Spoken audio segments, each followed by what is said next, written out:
আমার অঙ্গে গলিত কুষ্ঠ, আমার স্ত্রী আমায় ত্যাগ করেছে, পুত্ররা আমায় ত্যাগ করেছে, আমার সমাজ আমায় ত্যাগ করেছে, দেশ আমায় ত্যাগ করেছে, কিন্তু তুমি কোন ভগবান, কোন দয়ার ঠাকুর যাকে সবাই ত্যাগ করে দেয় তুমি তাকে ত্যাগ করো না?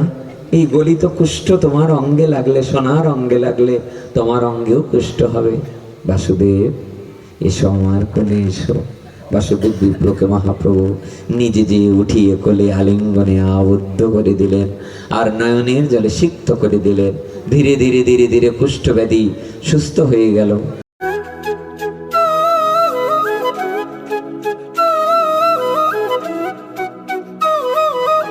আচ্ছা, কোথাও যদি 5 দিন 5 রাত নামযজ্ঞ হয়,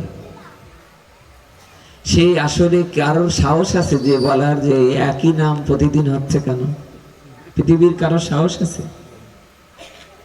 কেন? কারণ এটা এ জগতের কোন নাম নয়, এটা গোলকের প্রেমধন, গোলকে গোপনে ছিল। গোবিন্দই বলেছেন, রাধে তোমার ভান্ডারে যে হরিনাম, যা জগৎ জীবের মঙ্গলের জন্য যে হরে কৃষ্ণ কৃষ্ণ কৃষ্ণ হরে হরে, হরে রাম রাম রাম হরে হরে, এই হরিনাম কলিকালের জীবের মঙ্গলের জন্যে অক্ষর হয়ে অবতার হয়ে যেন জগৎ জীবের মঙ্গলের জন্য পৃথিবীতে আগমন হবে। পৃথিবীর কারোর সাধ্য নেই যে এক নাম বারবার কেন গাচ্ছে। এক গান 10 দিন গাওয়ার পরে আর গাইতে ইচ্ছা করবে, কিন্তু হরিনাম যত করবে আরো যেন মনে হবে আরেকটু যদি গাইতে পারতাম।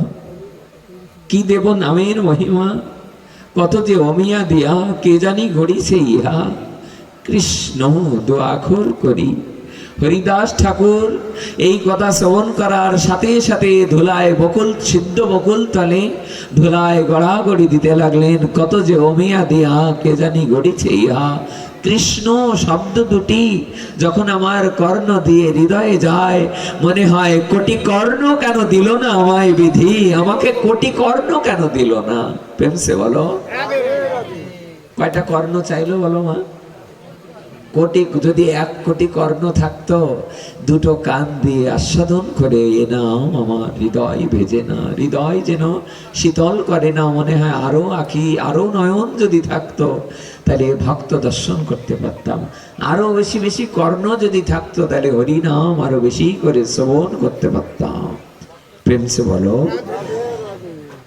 এইটুকু আওয়াজ, এত ভক্ত যদি একটু সবাই মিলে আওয়াজ করতেন, রাধারানী কৃপা করে প্রেম ভক্তি হৃদয় দান করে দিতেন। প্রেমসে বলো, বৃন্দাবন তো 3 রকম হয়। একটা হলো নিত্য বৃন্দাবন, নিত্য নবদ্বীপ, আর একটা হলো গোলক বৃন্দাবন, আর একটা হলো ভারতবর্ষে যেটা আপনারা দর্শন করতে যান। গোলক বৃন্দাবনে সবার যাওয়ার সৌভাগ্য হওয়া অত্যন্তিক কঠিন। ভারতবর্ষে যে বৃন্দাবন আছে সে বৃন্দাবনে যাওয়া অত্যন্তিক কঠিন, কারণ রাধারানীর কৃপা ছাড়া কেউ বৃন্দাবনে যেতে পারে না। আর এই যে নবন, এটা হলো নব বা নিত্য বৃন্দাবন। কিছু না হোক ওই 2টো বৃন্দাবনে না যাইতে পারলেও যেন এই বৃন্দাবনে এসে, যেখানে হরিনাম সংকীর্তন হয়, সাধু সঙ্গ হয়, ভক্তরা সমবেত হয়, সেখানে এসেই যেন আমরা হা রাধে যেন কীর্তন করতে পারি, এখানে এসে যেন তার নাম গাইতে পারি। শ্লোকটা আমরা বিশ্রাম দিয়ে আমাদের মূল আলোচনায় আমরা ফিরে আসি। কি বললাম আমরা? 2টো কথা। তুমি অক্ষর হয়ে পৃথিবীতে এসেছ। অক্ষর কি অক্ষর? আম বলে অক্ষর তো অক্ষর নয়, তুমি অবতার হয়ে এসেছো। অক্ষরকে কি বলা হয়েছে? অবতার। যেমন ভাবে দ্রৌপদী যখন 2টো বাহু তুলেছিল, গোবিন্দ আমার সম্মান রক্ষা করো, তখন গোবিন্দ গরুরের পিঠে আসছিলেন। গরুরকে বললেন, তোমার এই গতিতে গেলে আমি ভক্তকে রক্ষা করতে পারবো না। তাই নিজে বস্ত্র হয়ে, কাপড় হয়ে, নিজে বস্ত্র অবতার হয়ে এসে দ্রৌপদীর অঙ্গে অবতার হয়ে তিনি তাকে রক্ষা করেছিলেন। তেমনি হরিনাম অবতার হয়ে গোবিন্দ এবার, যেই নাম সেই কৃষ্ণ ভজ নিষ্ঠা করি, নামেরও সহিত আছেন আপনি শ্রীহরি। একজন জিজ্ঞাসা করেছেন, নামের মধ্যে যদি গোবিন্দ থাকবে দেখা কেন যায় না? তা বৃন্দাবনে এক মহন্ত বলেছেন, এই দেখ, একটা গাছ দেখালেন, বললেন যে দেখ এপাশে ওই যে নারকেল গাছটা দেখা যাচ্ছে, আচ্ছা ওই নারকেল গাছটা কার থেকে হয়েছে? নিশ্চয়ই নারিকেল থেকে। তো ওই নারিকেলের মধ্যে গাছটাকে দেখা যেত তো? কখন দেখা গেল? যখন ওটাকে আপনি মৃত্তিকার উপরে, কোনো রজকণার উপরে যখন রেখে দেবেন, তখন ধীরে ধীরে ধীরে ধীরে ওই গাছটা ওখান থেকে ধীরে ধীরে বৃদ্ধি পেতে থাকলো।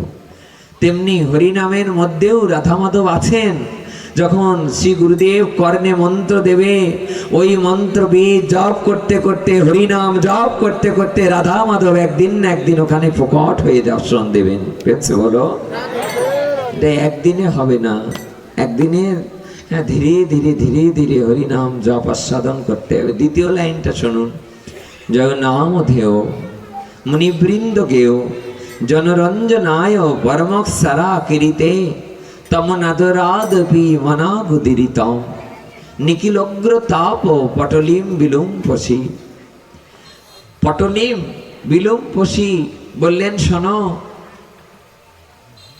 কোটি জন্মের পাপ তাপ দূরীভূত হবে, অনন্ত জন্মের দুঃখ কষ্ট দূরীভূত হবে যদি এ জগতে কোনো ভক্ত তার জিহ্বা অগ্রে একবার নাম উচ্চারণ করে। হরে কৃষ্ণ নাম যেই উচ্চারণ করবে, কোটি জন্মের পাপ তাপ তার দূরীভূত হয়ে যাবে। কত জন্মের? কোটি জন্মের পাপ দূরীভূত হয়ে যাবে। কি অপূর্ব শ্লোক বললেন!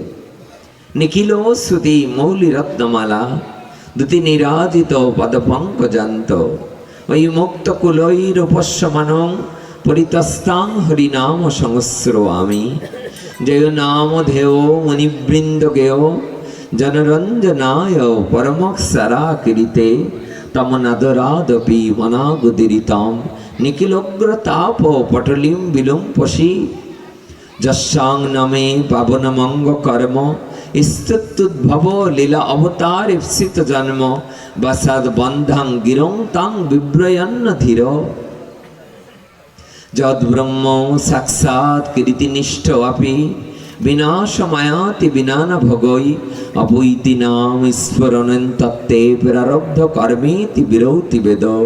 অগদমন যশোদানন্দন নন্দসন কমল নয়ন গোপীচন্দ্র বৃন্দাবনেন্দ্রা প্রণত করুণা কৃষ্ণ বৃত্তনেক স্বরূপে তৈ মম রতিরুচ্চর বর্ধিতাম নমো ধেয়। বাচ্চং বাচক মৃত্যু দেতি নাম স্বরূপদয়ং পূর্বস্মাৎ পরমেব হন্ত করুণং তত্রাপি জানীমহে যস্তস্মিন বিহিতা পরধনী বহ। কি অপূর্ব শ্লোক! গোস্বামীগণ বলছেন যে আমার মনে হয় বিগ্রহের চেয়ে ভগবানের থেকে ভগবানের নাম বড়। বলো আমাদের সাথে, ভগবানের আমা হইতে আমার নাম কি করে বড় হয়? বলে বড় হয় এই অর্থে, তুমি এই বিগ্রহকে নিয়ে বাথরুমে যেতে পারবে? পারবে? কার সাহস আছে? কিন্তু বাথরুমে যেয়ে যদি কেউ হরে কৃষ্ণ নাম উচ্চারণ করে, পারবে কিনা? মহাপ্রভু নিজেও একবার করে দেখিয়েছেন, আপনারা সকলেরই জানা। প্রসঙ্গটা আমাদের আলোচনার বিষয়বস্তু না, তবু ওটা কথাটা বলি যখন উঠল। মহাপ্রভুর কাছে একদিন আসতেন, পীরাই আসতেন এক 5 বৎসরের, কি নাম? গোপাল। গোপাল যখন আসতেন মহাপ্রভু খুব ভালোবাসতেন গোপালকে। ছোট্ট গোপাল মহাপ্রভু ভীষণ ভালোবাসতেন। আর শিশুরা পবিত্র হয়।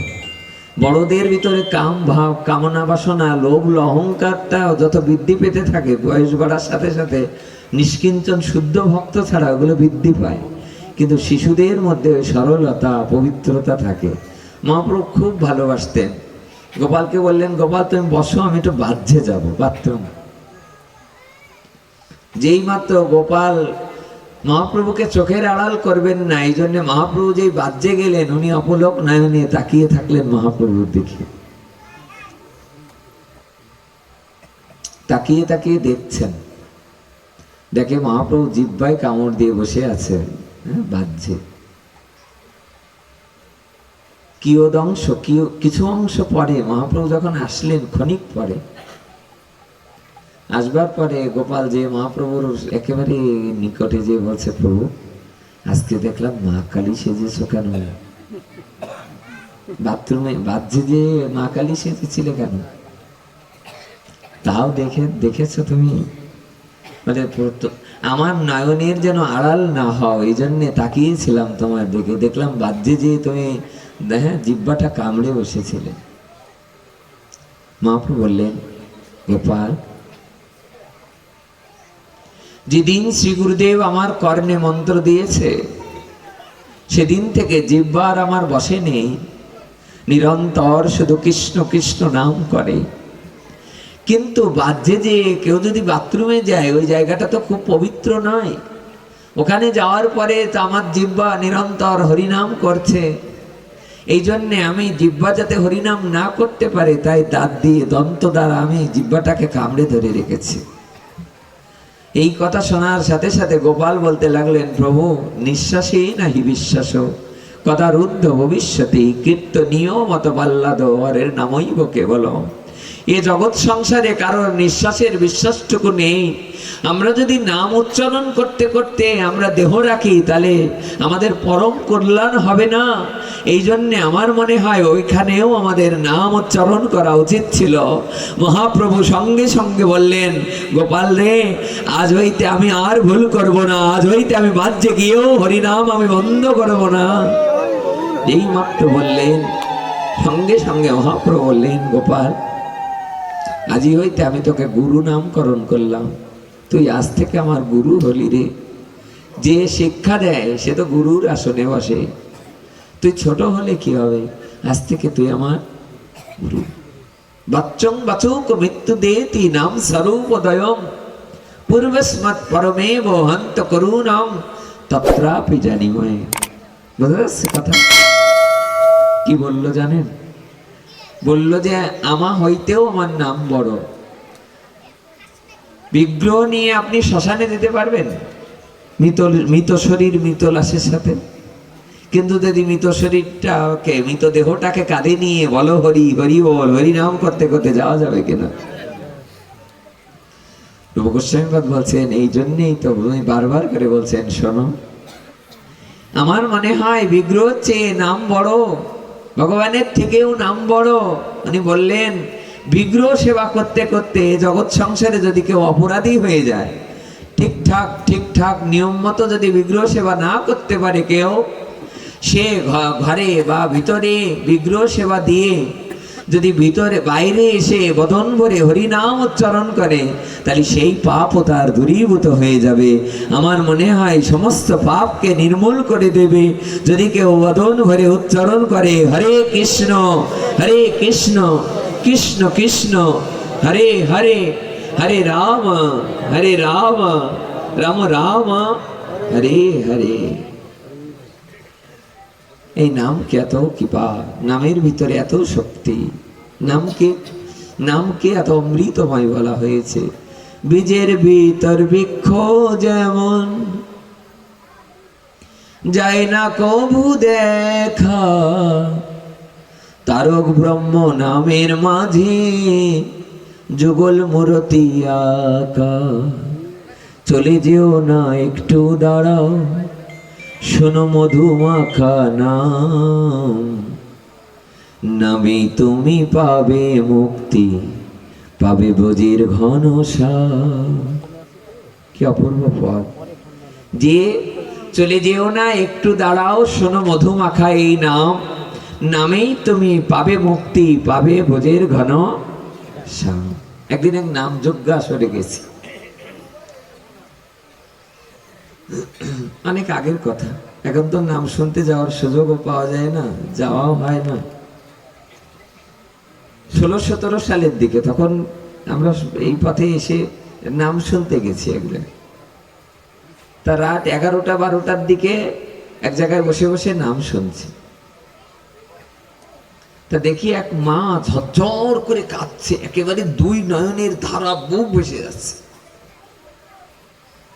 ওনার কান্না দেখে যারা ওই দলে স্টেজে যারা কীর্তন গায়, যারা ওই যে দলের যারা, অনেক জায়গায় এরকম আলোচনা হয় না যে এত কাঁদো কেন, বলে না কানলে তো পরের বার আবার আনবে না। তো কাঁদছে, ওরাও কাঁদছে, ওই মাও কাঁদছে, আমরাও কাঁদছি। একেবারে আসরটা যেন প্লাবন হয়ে যাচ্ছে, কান্নার রোল পড়ে গেছে। আর হরিনামে একটু এক ফোঁটা চোখে জল আসলে যে কতটা আনন্দ লাগে, এটা যে কাঁদে সে জানে। কান্নার ধ্বনিতে চারিদিকে কোক ছেড়ে দিয়ে, আর মায়েরা তো একেবারে সরল হয়, বাবাদের চোখ দিয়ে এক ফোঁটা জল আসতে দেরি লাগে, কিন্তু মায়েরা দেখবে গ্রামে যদি কোনো মেয়ের বিয়ে হয়ে যায় তাও মায়েরা কাঁদতে থাকে, আবার আসিস আবার আসিস, কাঁদতে থাকে কেনা। মায়ে এত কান্না করছে ওই মাটা। হ্যাঁ, আসলে ছিল রিনা মিনার দল, আমি নিজে ছিলাম সে আসলে।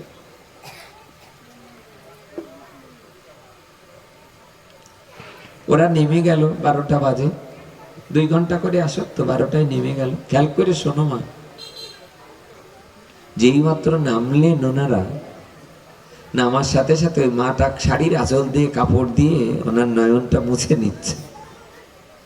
তা আমরা 2-3 জন যে মাকে বলছি, মায়ের গায়ে কিচ্ছু নেই, হাড় কঙ্কাল হয়ে গেছে, গায়ে কিছুই নেই, একেবারে রোগা পাতলা, 70-80 বছর বয়স। মাকে যে আমরা বলছি যে মা বাড়ি যাবে না, বিকাল থেকে দেখছি তোমরা এখানে বসে বসে কাঁদছো, বাড়ি যাবে না মা? কি বললো জানো? উত্তর দিচ্ছে, কার বাড়ি, কোথায় যাব। কথাটা শোনার সাথে সাথে আমার খুব কৌতূহল হলো। আমি পরে ওনার কাছে জিজ্ঞাসা করলাম যে মা এমন কথা বললে কেন, কার বাড়ি, কোথায় যাব? তা বলল 35 বছর আগে আমার স্বামী মারা গিয়েছে, তখন আমার কোলের ছেলে, আমার ছোট্ট খোকন, তার বয়স 5 বছর। আমার কোলে ছোট্ট খোকনের বয়স 5 বছর। খোকনকে মানুষ করার জন্য আমি আর দ্বিতীয়বার বিবাহ করি নাই। ছোটবেলা থেকে কোলে পিঠে করে 35 বছর ধরে মানুষ করার পরে আমার ছেলেটা বড় চাকরি করে, আর 40 বছর পরে এসে বিয়ে করে আমার খোকন আমাকে আজ বৃদ্ধাশ্রমে রেখে এসেছে। আমি বৃদ্ধাশ্রমে কাঁদছিলাম, কিন্তু কাঁদতে কাঁদতে দেখি একজন সাধারণ মানুষ পাশ দিয়ে বলল যে মা তুমি এমন করে কাঁদছো কেন? তা বলে আমার 40 বছর পরে এসে খোকন আমাকে বৃদ্ধাশ্রমে রেখে গিয়েছে। তা আমার মনে হচ্ছে যেন আমার 35 বছর আগে যদি আমি আত্মহত্যা করেও মারা যেতাম, তাহলে আজকে আর দিনটা আমাকে দেখতে হতো না। তো ওই লোকটা আমাকে বললো যে মা তোমাকে মরতে হবে না, পাশে নামযজ্ঞ হচ্ছে, যাবে মা? তা মা বলছে খোকনকে মানুষ করার জন্য কত কাজ করেছি, স্বামী নেই বলে পরের বাড়িও কাজ করেছি।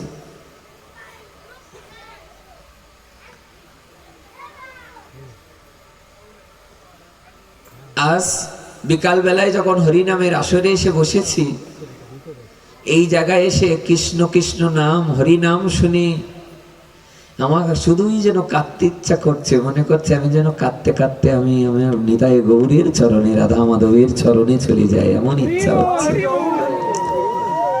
মাটি কাঁদতে লাগলেন, কাঁদতে কাঁদতে আমাদের বলছে আমার 35 বছর পরে আমার সেই ছোট্ট খোকন আমাকে বৃদ্ধাশ্রমে রেখে গেছে। আমাকে একটি সাধারণ একটা ছেলে পাশ থেকে যাচ্ছিলেন, সে আমাকে নামের আসরে এসে রেখে গেছে। আমার মনে হচ্ছে যে আমি আর নাম ছেড়ে আর অন্য কোথাও যাব না। এই সংসার কার জীবনে যে কি সহ্য করতে হচ্ছে এটা নিজেরাই অনুভব করলে বোঝা যাবে। দাও দাও করে দাবাগ্নি জ্বলছে কিনা সকলে, কত বিপদ আপদ, কত দুঃখ, সংসারে যন্ত্রণা। এই যন্ত্রণা তারই কম হয় যে বদনে মধুমাখা হরিনাম উচ্চারণ করে, যে নিরন্তর কৃষ্ণ নাম করে, নিরন্তর যে সাধু সঙ্গ করে। হ্যাঁ, কালকে না কবে পরশুদিন ফেসবুকে দেখছি কি অপূর্ব একটা কথা লিখেছে, যদি কেউ অভ্যাস করতে থাকে, কি করতে থাকে, যদি কেউ অভ্যাস করতে থাকে, অভ্যাস করতে করতে কারোর ব্যথা জায়গায়ও কদিন পরে সাধারণ মনে হবে। যদি কেউ ক্যান্সার নিয়েও ঘুরে বেড়ায়, ধীরে ধীরে প্রথম 2-4 দিন তার কাছে মনে হবে আমি বাঁচবার না, মনে হয় আমি মারা যাব। কিন্তু প্রকৃত একটু ওষুধ এবং নিয়ম করে যদি চলতে পারে সে বেঁচে থাকতে পারে, পারে কিনা? দেখো মা কেলিকুঞ্জের প্রেমানন্দ বাবা 20টা বছর তার 2টো কিডনি নষ্ট, অথচ তার 2টো কিডনি ড্যামেজ হওয়া সত্ত্বেও, 2টো কিডনি ড্যামেজ হওয়া সত্ত্বেও বাবা দেখুন দিব্যি সে বৃন্দাবনে, তাকে দেখবার জন্যে প্রতিদিন 50,000 1 লক্ষ ভক্তও সমাগম হয় বৃন্দাবনে।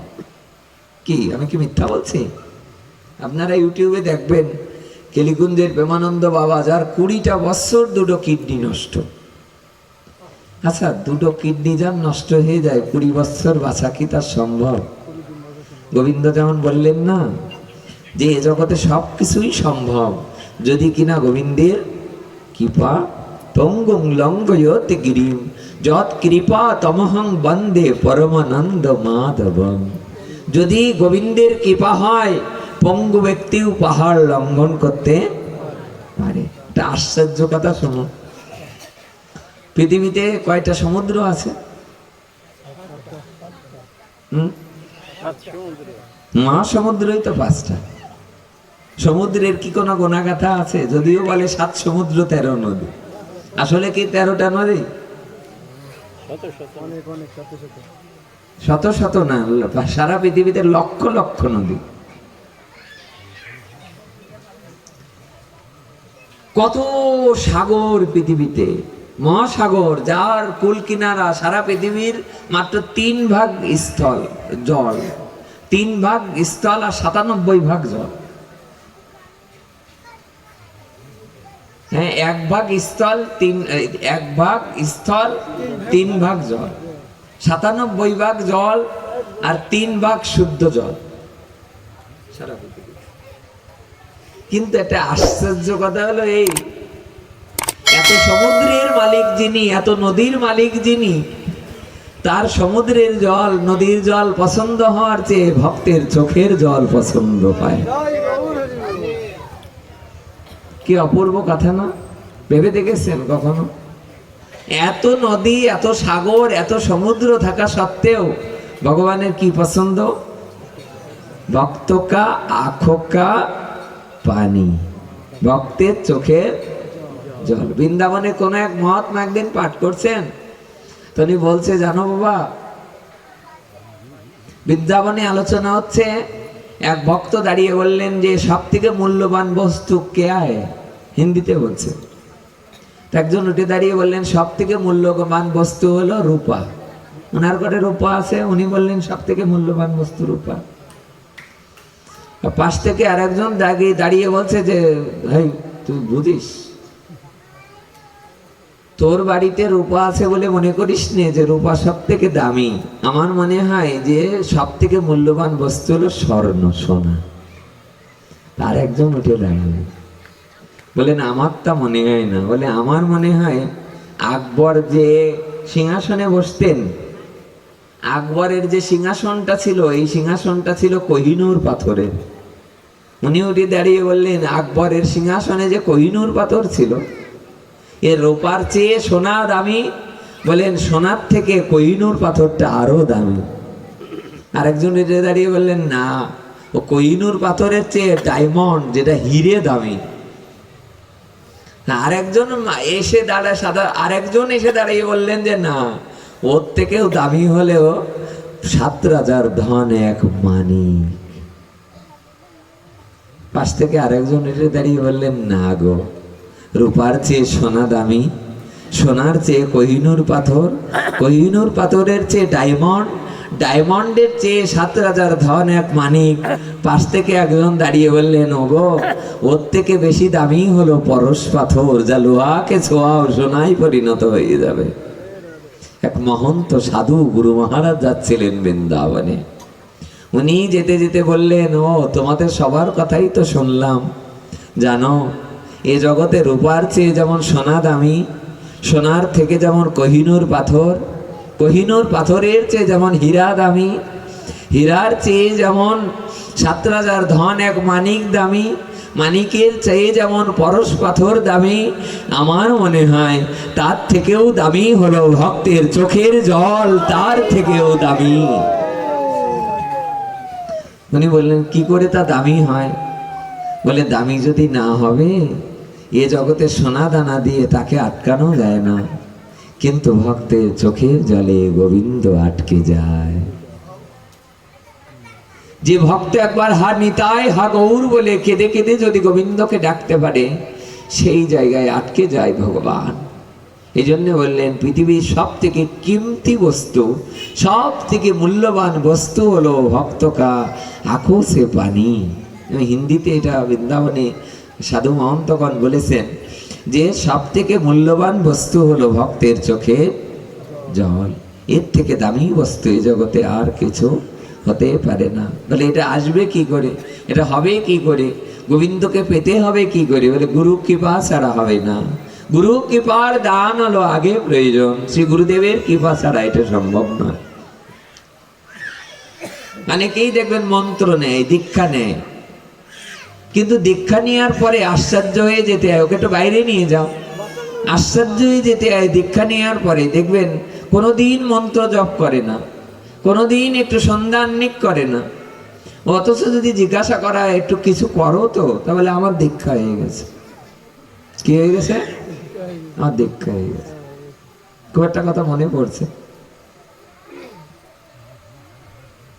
এক গুরু মহারাজ দীক্ষা দিয়েছেন একজনকে।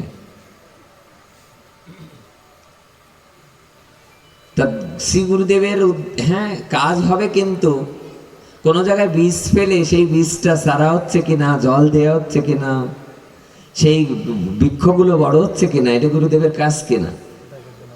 শুধু যে কানে মন্ত্র দিলাম আর কোনোদিন খোঁজ খবর রাখলাম না শিষ্যের, তাকে শ্রী গুরুদেব বলা কি সম্ভব? কি মাঝে মধ্যে তার খোঁজ খবর নেওয়া উচিত কিনা? হ্যাঁ, পিতার কি উচিত নয় আমার ছেলেটা স্কুলে পড়াশোনা করে কিনা, এটা তো আমার উচিত। এই দীক্ষা দিয়েছেন, দীক্ষা দেওয়ার পরে শ্রী গুরুদেব খোঁজ খবর নেওয়ার জন্য 4 মাস পরে গিয়েছে শিষ্য বাড়ি। যেই মাত্র গ্রামে ঢুকেছেন, গ্রামে ঢোকার সাথে সাথে একজন খবর দিয়েছে, হ্যাঁ রে তোদের বাড়ির সম্মুখে মনে হয় গুরুদেব আসতেছে, এই মাত্র দেখলাম গুরুদেব এই পথে ঢুকেছে। ও তো দৌড়াতে দৌড়াতে বাড়ি চলে গেছে। যে বউকে বলছে আমার জপের মালা কোথায় রেখেছিস তাই বল, হ্যাঁ আমার জপের মালা কোথায় তাই আগে বের কর। এই শ্রী গুরুদেব দুয়ারে এসে ডাকা আরম্ভ করেছে, হ্যাঁ রে কোথায় তোরা, আয় ভিতর, বাইরে আয়, দেখ কে এসছে। আর ও যে বাতা হ্যাঁ আড়াতে ঝুলানো ছিল যে জপের মালা, জপের মালার ভিতরে হাত ঢুকিয়ে দিয়েছে আর জপ করা আরম্ভ করেছে, জয় শ্রীকৃষ্ণ চৈতন্য প্রভু নিত্যানন্দ শ্রী অদ্বৈত গদাধর শিবাসাদি জয় গৌর ভক্তবৃন্দ। যদি 11টা ডিজিটের একটা ডিজিট কম পড়ে, তাহলে ওই পাশে কি কেউ ফোন ধরবে কি? কার এই পৃথিবীর কারো সাধ্য আছে? ওই পারে আমেরিকায় ফোন করেছেন, একটা ডিজিট কম দেন, ঢুকবে ওখানে? কখনো ঢুকবে না। তালার চাবিটা যদি একটা তালার চাবি আর একটা তালায় দেন, খুলবে কি? মন্ত্র তো আপনাকে উচ্চারণ করতেই হবে, জয় শ্রীকৃষ্ণ চৈতন্য প্রভু নিত্যানন্দ। সবাই বলুন, শ্রী অদ্বৈত গদাধর শিবাসাদি জয় গৌর ভক্তবৃন্দ। যেই মাত্র জপ মন্ত্র উচ্চারণ করে আর নাম করা আরম্ভ করেছেন, হরে কৃষ্ণ কৃষ্ণ কৃষ্ণ হরে হরে, হরে রাম রাম রাম হরে হরে। লোক শিক্ষার জন্য সাধু সমাজে প্রচলিত কথা বলে, ওর মধ্যে বল্লা চা করেছিলাম ছোট, যে মাত্র ওর মধ্যে হ্যাঁ এই অঙ্গুলিটা তো বের করে দিতে হয়, তাই না? অনেকে অনেক ব্যাখ্যা দেয়, বিভিন্ন ব্যাখ্যা দেয়। কেউ বলে এটা অহংকারের তর্জনী, তর্জন গর্জন, হ্যাঁ এটার অহংকারের বলে কিনা এটা। আবার অনেকে দেখবেন বলে যে হরিদাস ঠাকুর নাকি এই অঙ্গুলি দ্বারা উনি প্রসাদ পাচ্ছিলেন, প্রসাদ একটু চেখে দেখেছিলেন। আমার তো মনে হয় না, আমার মনে হয় কি, এটা কি হবে, ভিডিও হচ্ছে, আমার মনে হয় যে এটা যে ওই যে জপমালায় যখন আমরা নাম মন্ত্র আমরা জপ উচ্চারণ করি, এই অঙ্গুলিটাই বের করে না দিলে এটা জপ করা যায় না। আপনারা দেখবেন, লক্ষ্য করে দেখবেন, এটা ভিতরে রাখবেন, দেখি জপ হয় কি করে। হ্যাঁ, অহংকারের আঙ্গুল, এটা ঠিক আছে। যে এই মাত্র জপ করা আরম্ভ করেছেন, আর বল্লার চাকের থেকে দুটো চারটে বল্লা এসে যখন কামড়ানো আরম্ভ করেছে গুরুদেব তো সম্মুখে, আর ও এক একটা নাম উচ্চারণ করছে, হরে কৃষ্ণ, আর চোখ দিয়ে জল চলে এসছে। আর শ্রী গুরুদেব ভিতরে যেয়ে দেখে শিষ্য তো একেবারে চোখের জলে জপ করছে, গুরুদেবের চোখে জল চলে এসছে। শিষ্যকে বলছে, বাবা, জীবনে কত শিষ্য করলাম, কিন্তু তোর মতো শিষ্য পাওয়া বড় কঠিন। যে নাম উচ্চারণ করছে আর চোখে জল আসছে, আর ওই ভিতরের থেকে হাত তার বের করছে না। ও বলছে, গুরুদেব, তুমি যদি জানতে যে ভিতরে আমাকে বল্লাই কামড়াচ্ছে, ওই কামড়েই তো আমার চোখে জল চলে আসছে। এমন যেন না হয়, যেন 2 মালা জপ করি, কিন্তু যেন 4 মালা করার নিয়ম আমাদের এক গ্রন্থি। আমরা 4 মালা জপ করি, কিন্তু এটা যেন নিয়ম করে করি। সকাল হোক, দুপুর হোক, রাত্রে হোক, এটা যেন এমন না হয় বল্লা চাক না হয়ে যায়। পেন্সি হলো, এটা যেন চাক না হয়ে যায়। সত্যিই একটা জিনিস লক্ষ্য করবেন, দেখবেন অনেকের জপের মালা দেখলে আশ্চর্য হয়ে যেতে হয়। জপের মালাটা একেবারে কালো রং হয়ে গেছে, ছিল সাদা, হয়ে গেছে কালো। হয় কি না মনটা? অনেকের হয়। এগুলোর লক্ষ্য রাখতে হয়, একটু পরিষ্কার পরিচ্ছন্ন রাখা, এবং যে কোনো বালতিতে বা যে কোনো জায়গায় এই জপের মালাগুলো আমাদের ইয়ে করা উচিত নয়, এগুলো কাচা উচিত নয়। একটু শুদ্ধ পবিত্র কোনো পাত্রে, শুদ্ধ পবিত্র কোনো জায়গায় এগুলো আমাদেরকে কাচা উচিত। এই জন্যে আরেকটা জিনিস নজর রাখা উচিত, এই নামের যে জপের যে থলে, এই থলেতে দেখবেন হরিনাম লেখা থাকে অনেক জায়গায়, এতে দেখবেন ছবি আঁকানো থাকে। এইগুলো করা উচিত না, কারণ যে আপনি এগুলো কাচবেন, এটা নাম মন্ত্রে, এটা বিগ্রহে, এটা ছবিতে, এটা কি হয়, এটা ছবি থাকলে এটা অপরাধ হয়ে যায়। এই জন্য একটু পরিষ্কার পবিত্র সাদা কোনো অথবা অন্য কোনো রঙের কোনো বস্ত্রে দিয়ে এটা থলে তৈরি করে সেই থলিতেই জপ করা উচিত। এমন যেন না হয় এটা অপরিষ্কার অবস্থায় জপ করা উচিত নয়, মাঝে মাঝে একটু পরিষ্কার করা উচিত। আমাকে যে দাদা মহারাজ, উনি আমাকে যে এই পথে নিয়ে এসেছিলেন, উনি কি করতেন, ওনাকে দেখতাম উনি 2 দিন পরিষ্কার করতেন এই থলে। তা আমি ওনাকে বলতাম যে, দাদা, আপনাকে দেখি প্রত্যেক একাদশীতে আমি দর্শন করতে যেতাম স্বামী বাগ ওই দাদাকে। তা দাদাকে যখন দেখতে যেতাম, যে দেখলাম চকচক চকচক করছে। 2015 সালে, আমি তখন মাস্টার্স পাস করেছি, এখনো চাকরি পাইনি। আমি তখন কেবল MA পাস করেছি 2015 সালে, মানে আজ থেকে 10 বছর আগে, 11 বছর আগে। তাহলে আমি তখন চাকরি পাইনি, সদ্য কেবল চাকরির পড়াশুনো করতাম আমি আগারগাঁও আর্কাইভস। ওখান থেকে আমি স্বামীবাগ যেতাম একাদশীতে, যে ওখানে 16 মালা জপ করতাম। তা আমি যেয়ে দেখতাম দাদার জপের মালাটা দিয়ে সুঘ্রাণ, আর চকচক চকচক করছে। আর যেই জপ করতে বসতেন, চোখ দিয়ে টপ টপ টপ টপ করে জল পড়ছে। আমি দাদাকে যেয়ে বলতাম, দাদা, তোমার চোখে এত জল, গঙ্গা যমুনার স্রোত বয় কিভাবে দাদা? একদিন এক ইস্কনের এক ভক্ত এসে দেখি দাদাকে বলছে, আপনার কি চোখের রোগ? আপনাকে দেখি প্রায় আসে না, এরকম চোখ দিয়ে জল পড়ে।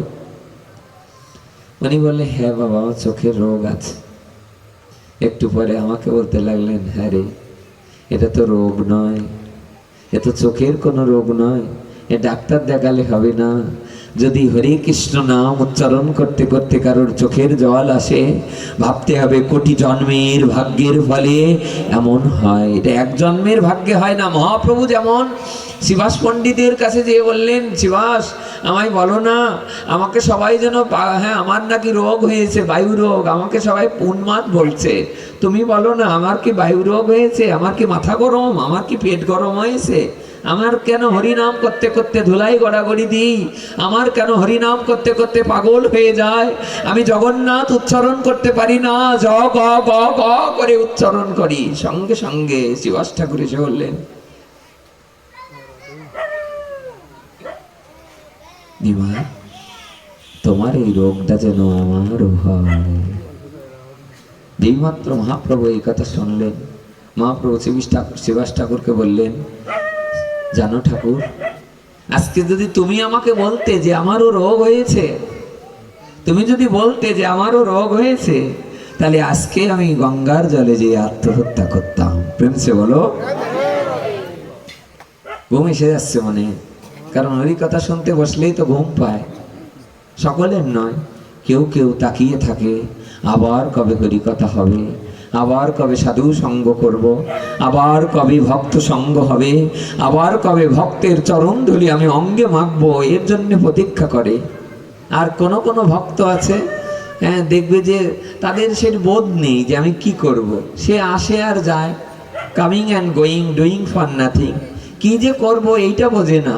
সে অন্যদের সঙ্গে তাল মিলিয়ে চলে, যে যাচ্ছে সবাই যাচ্ছে আমি একটু যাই। এমন করলে তো আগানো যাবে না, সবাইকে নাম উচ্চারণ করতে হবে, সবাইকে এগিয়ে যেতে হবে। এই রোগ যেন আমার হয়, জীবাণু, এই রোগ যেন আমার হয়। শ্রী গুরুদেব দীক্ষা দিয়েছেন। নাম কি শিষ্যের? শ্রী গুরুদেব দীক্ষা দিয়েছেন, শিষ্যের নাম গোপাল। শিষ্যর খোঁজ নেওয়ার জন্য গুরুদেব এসেছেন বাড়ির সম্মুখে। বাড়ির সম্মুখে এসে যেই মাত্র দাঁড়িয়েছেন, গোপাল আর গোপালের স্ত্রী দুইজন এসে প্রণাম করতে গেছেন। গুরুদেবকে বাড়ির সম্মুখে দেখে গোপাল আর গোপালের স্ত্রী খুব আনন্দ পেলেন। আনন্দ করতে করতে শ্রী গুরুদেবের চরণটা ধুয়ে দিলেন একেবারে চোখের জলে। গুরুদেব বড় অনুযোগ করে বললেন, দেখ, শিষ্যকে কর্ণে মন্ত্র দেওয়ার পরে শিষ্যর খোঁজ খবর নেওয়া উচিত। তোর বাড়িতে আজ আসলাম, তোর বাড়ি আজ থাকবো। শিষ্য সম্মুখেই বলে ফেললেন, গুরুদেব, আমি তো প্রসাদ পাই না, প্রসাদ বুঝি না, আমার গিরিয়ে থাকলে আপনাকে দেখব কি করে? আর আমার দিন আনতে পান্তা ফুরায়, আমার সংসার চলে না। সঙ্গে সঙ্গে শ্রী গুরুদেব বললেন, আরে বাড়িতে দুধের হাঁড়ি, দুধের কড়াই তো থাকে, যেগুলো একেবারে নিরামিষ। তোরা তো কিছু অন্তত কিছু খেয়ে বেঁচে থাকিস, কিছু শাক লতা পাতা তুলে এনে তো রান্না করে দিতে পারিস। এই কথা বলার সাথে সাথে শ্রী গুরু মহারাজ যেই মাত্র বললেন, সঙ্গে সঙ্গে শিষ্য বললেন, হ্যাঁ তা তো পারবো, দুটো শাক লতা পাতা তুলে তো আপনাকে অবশ্যই দিতে পারবো। তা বললেন, এক কাজ কর, দুটো চাল দে, আমি দেখি একটু সিদ্ধ করি, আর কিছু শাক লতা পাতা নিয়ে আমি রান্না করি। শ্রী গুরুদেব বড় মমতা দিয়ে হরিনাম করতে করতে রন্ধন করলেন। আর রান্না করবার পরে ভোগ লাগালেন, একটু গীতা পাঠ, হরিকথা, হরিনাম কীর্তন করতে লাগলেন। শিষ্যর মনে খুব আনন্দ হতে লাগলো। পরের দিন সকালে শিষ্যকে বলছে, শোন, আজকেও যাব না, আজকেও ব্যবস্থা কর। তো বলছে যে, গুরুদেব আজকে কি করব, আমার ঘরে তো কিছুই নেই। তাহলে কালকের মতো কর, লজ্জা কেন পাচ্ছিস? আমি তোর বাবা হই না? হ্যাঁ রে, বাবা কি কখনো সন্তানকে ছোট ভাবে? তুই আমার সন্তান, এক জন্ম লাগুক আর 100 জন্ম লাগুক, যত জন্ম তোর উদ্ধার না হবে তত জন্ম আমি তোর শ্রী গুরুদেব, আমি তোর বাবা না? আমার জন্য লজ্জা কেন পাচ্ছিস? তোর এক মুঠো খেলে আমিও এক মুঠো খাবো রে। আর দেখ, সঙ্গে করে যে বিগ্রহটা নিয়ে এসছি তাকে তো সেবা দিতে হবে। হ্যাঁ, রাস্তার আশেপাশে থেকে কচু শাক কিছু, হ্যাঁ, ইত্যাদি ইত্যাদি এনে রান্না বান্না করে ভোগ লাগিয়ে শ্রী গুরুদেব প্রসাদ পেয়ে বিকালবেলায় বলতে লাগলেন, শোন, আজকে আমি বিভিন্ন তীর্থ যাব। কালকের থেকে চতুর্মাস্য ব্রত শুরু হবে। এই চতুর্মাস্য ব্রত কয় মাস? 4 মাস। কখন যে বিশ্রাম হয়? দামোদর মাস যখন যেদিন বিশ্রাম হয় সেই দিন চাতুর্মাস্য ব্রত বিশ্রাম হয়। শ্রী গুরুদেব বললেন, শোন, যেদিন চাতুর্মাস্য ব্রত বিশ্রাম হবে সেই দিন তোর এখানে এসে গোপালকে নিয়ে যাব, তোর এখানে বিগ্রহটা রেখে আমি চাতুর্মাস্য ব্রতে যাব। কেন? এর কারণ হলো 4 মাস আমি কোথায় থাকবো, এক সিদ্ধ কোথায় ফল ফলাদি পাবো কি পাবো না, বিগ্রহটা না খেয়ে থাকবে, তাই 4 মাস তোর বাড়িতে রেখে আমি ধামে যাব। গুরুদেবকে বলতে লাগলেন, আমরা কি কি সেবা করবো, আর গোপালকে তো কি খাওয়াবো? কারণ গোপাল তো কি খায়? গোপাল কি খায়? গোপাল হলো রাজভোগ গ্রহণ করে। একটা কীর্তনে আছে, দেখবে যারা ভোরবেলায় কীর্তনটা গায়, এক লাইন গায়, আপনারা শুনুন। দেখো দেখো আসি যতন দেয়াবাসী, আমার গৌরঙ্গ চাঁদে, বিহানে উঠিয়া অঞ্চল ধরিয়া, ননী দে মা বলি কাঁদে। মহাপ্রভু ভোরবেলা যে শশীমার আঁচল ধরে টানছে, মা ননী খেতে দাও, মাখন খেতে দাও। শশীমা বলছে, আমি কি জ্বালায় পড়লাম, হ্যাঁ কি জ্বালায় পড়লাম, আমরা গরিব মানুষ, আমরা ননী মাখন কোথায় পাবো? আমি পুরাণে শুনেছি যে নন্দ মহারাজের ভবনে যখন গোবিন্দর আবির্ভাব হয়েছিল, তখন মা যশোদার কাছ থেকে ননী মাখন গোবিন্দ খেতেন। ভেবছে বলো? আর মা বড় অনুযোগ করে অভিযোগ করে গাচ্ছে, আর মহাপ্রভুকে বলছে, তুই বারবার করে এসে বলিস যে আমি ননী খাবো, মাখন খাবো, আমি ননী মাখন কোথায় পাবো? দেখো দেখো আসি যতন দেবাসী, আমার গৌরঙ্গ চাঁদে, বিহানে উঠিয়া, মানে সকালে উঠিয়া, বিহানে উঠিয়া অঞ্চল ধরিয়া, অঞ্চল মানে আঁচল, আঁচল ধরে টানাটানি করে। কে? মহাপ্রভু এসে আঁচল ধরে টানে। কার? সতীমা। সে মা যশোদাই তো কলিকালে সতীমা। মা ননী দাও, মা ননী দাও। আর সতীমা কেঁদে কেঁদে গাচ্ছেন, নহিয়া হিরিণী কেথা পাব ননী, একই জ্বালা হইল মরি, শুনেছি পুরাণে নন্দের ভবনে, সেই কি আমার ঘরে। মা বলছে, নহি আহিরিণী কেথা পাব ননী। আহিরিণী শব্দের অর্থ হলো ঘোষ। হয় রশ্মি, হয় দীর্ঘির, হয় রশ্মি, মধ্যাহ্নয় দীর্ঘি। আহিরিণী বলে, আমরা তো ঘোষ না, ঘোষ ছিল নন্দ মহারাজ, তার গৃহে গোবিন্দ যখন ছিল, একই জ্বালা হইল মরে, আমি ননী মাখন কোথায় পাবো? দেখো জ্বালা মনে করছে। তেমনি গুরুদেবকে বলতে লাগলেন, গুরুদেব এই গোপালকে রেখে গেলে ননী মাখন আমি পাবো কোন জায়গায়? আহা হা, পেমছে বলো? দাও তো জন্মাষ্টমীর দিন একটু ননী মাখন।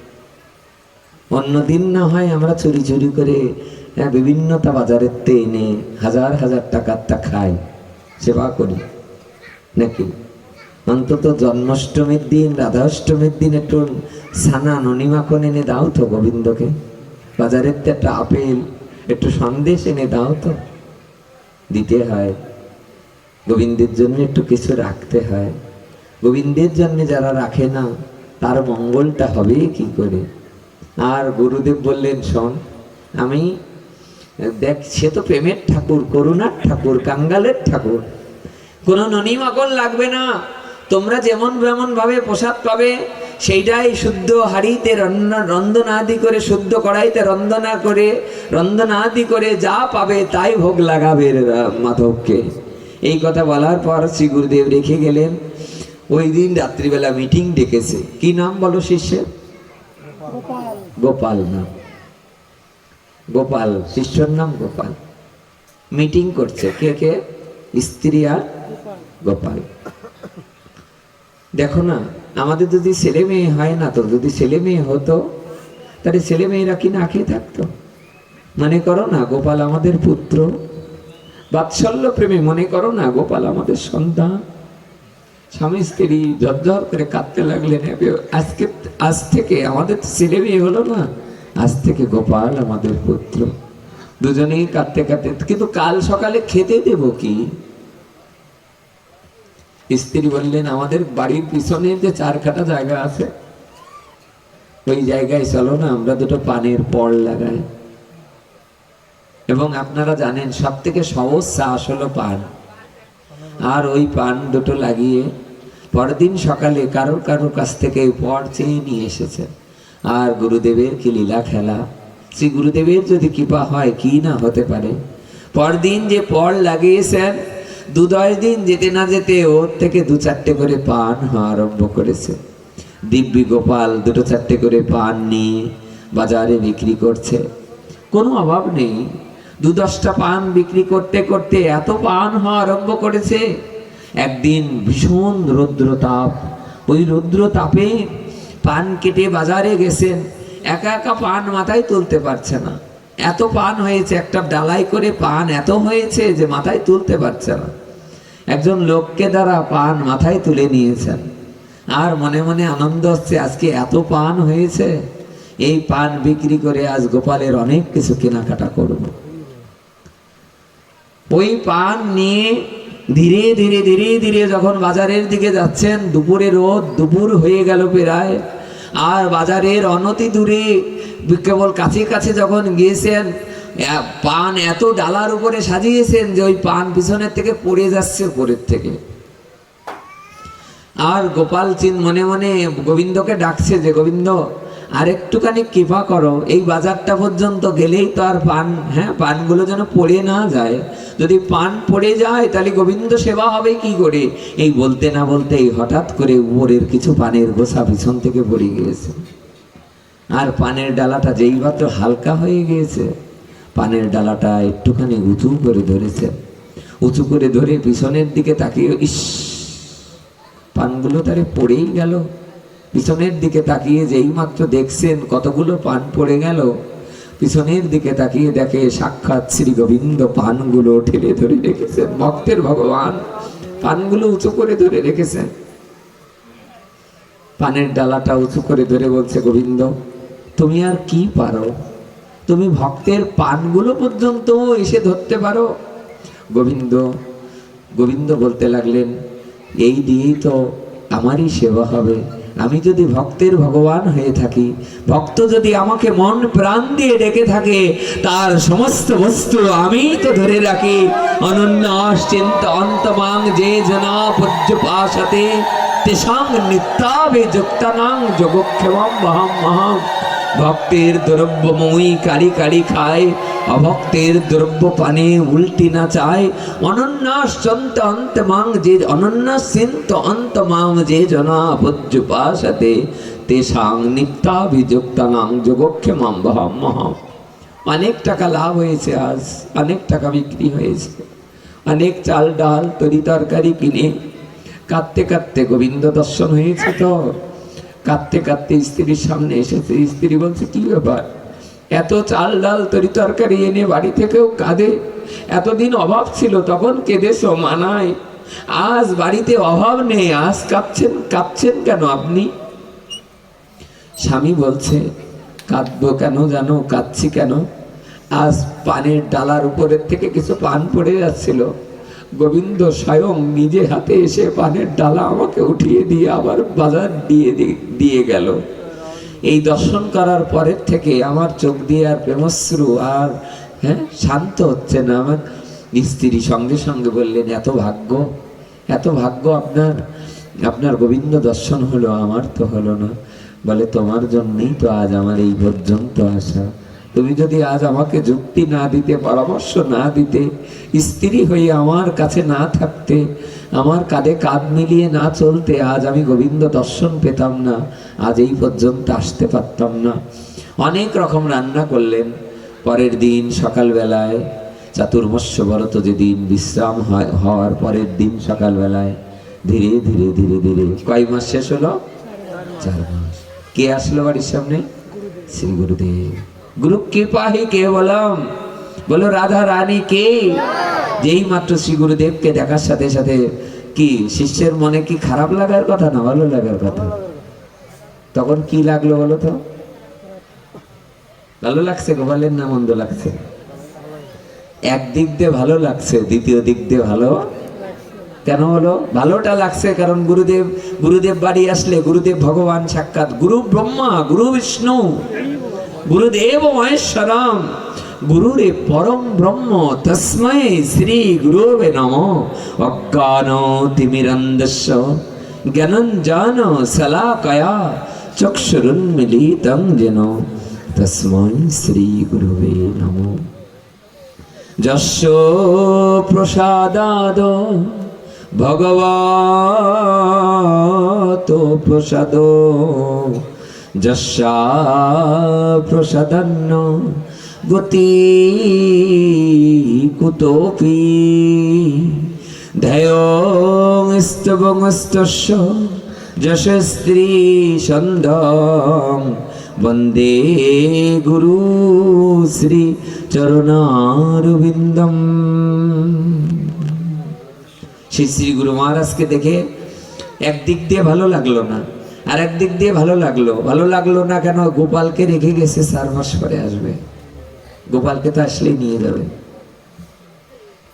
হ্যাঁ রে, ঘর বারান্দা বাড়ির বাজার সদায় সব ভোল পাল্টে পেরেছিস, অভাব তো দেখছি না। শ্রী গুরুদেব আপনার কৃপা, চরণ জল করে একেবারে মাল্য বস্ত্রাদি দিয়ে গুরুদেবকে ভিতরে নিয়ে গেলেন। ভিতরে নিয়ে যাওয়ার পর শ্রী গুরুদেব বললেন, দেখ কি ভাগ্য তোর, কদিনের মধ্যে কি পরিবর্তন দেখছি। আজ আমি নিজে হাতে রান্না করব, বল কত রকম রান্না করব। শিষ্য গোপাল এসে বলতে লাগলেন, গুরুদেব আপনার আশীর্বাদে আপনি পিছনে যেয়ে দেখুন এত পরিমাণ পান হচ্ছে, আমার গৃহে কোনো অভাব নেই। আজকে আপনি যা প্রসাদ পেতে চাইবেন, যদি 56 রকম 64 রকম রান্না করে দিতে বলেন, আমি বাজার থেকে আপনাকে বাজার করে এনে দেব। সকালবেলায় অনেক প্রকার আইটেম বাজার করে 56 ভোগ রান্না করলেন শ্রী গুরুদেব। রান্না বান্না করে ভোগ লাগিয়ে কীর্তনে আনন্দ করে প্রসাদ পেলেন।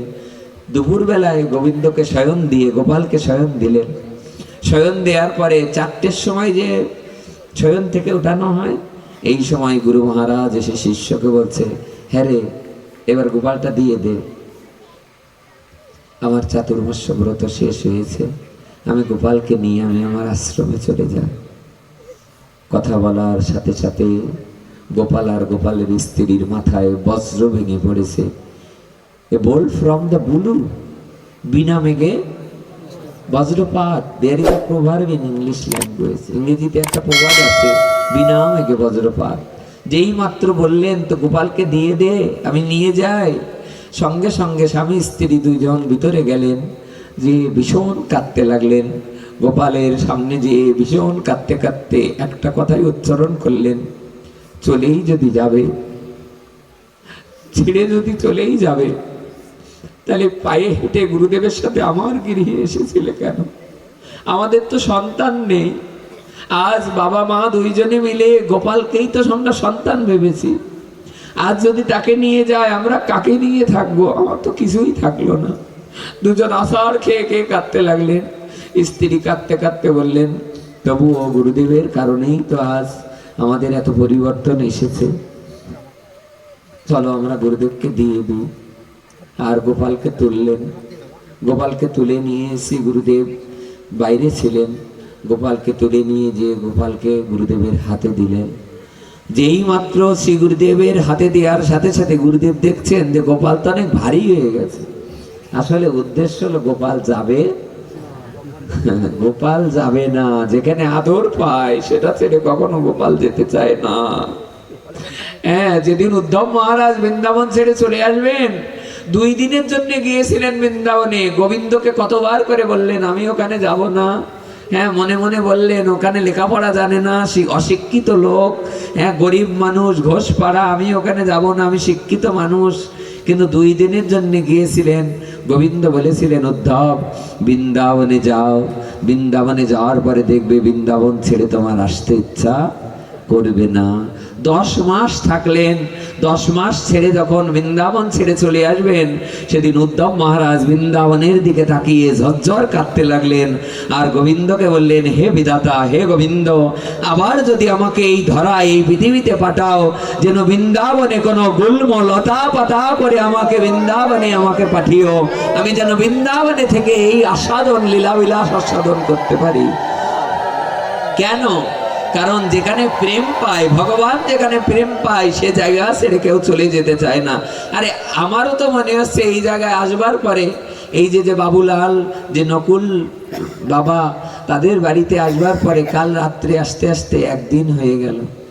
হ্যাঁ, 1 দিনের মধ্যে মনে হচ্ছে যেন এই জায়গাটার পরে একটা কেমন মায়া তৈরি হচ্ছে। আর মনে হচ্ছে যে তেমনি ভাবে 4 মাস ওই গিরিয়ে থাকার পরে গোপাল সেখান থেকে যেতে,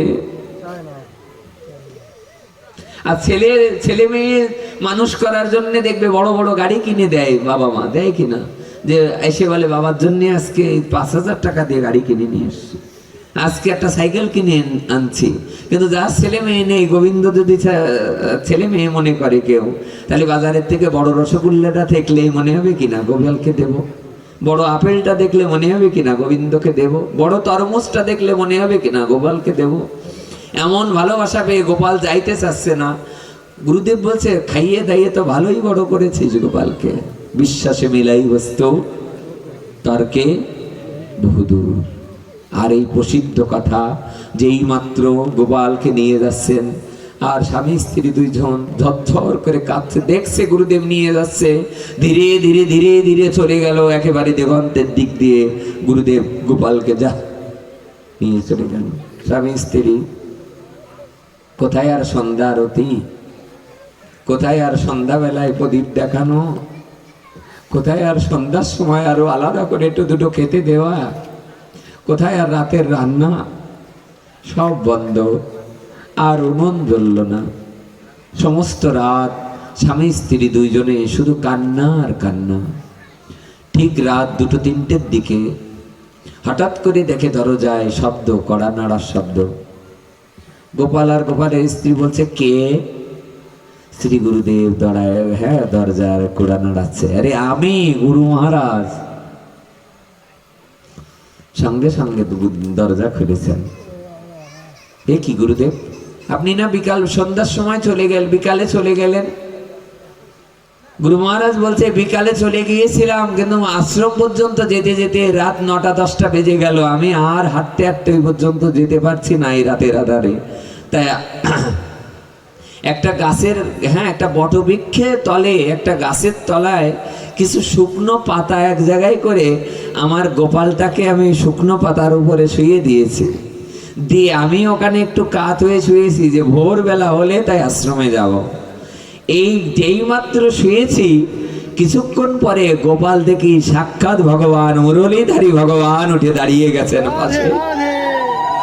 উঠে দাঁড়িয়ে আমাকে বলছে, আরে আমাকে শুকনো পাতার উপরে রাখা, জানিস আমাকে গোপাল আমাকে কতটা শান্তিতে, আমাকে কতটা পরমানন্দে রেখেছিল।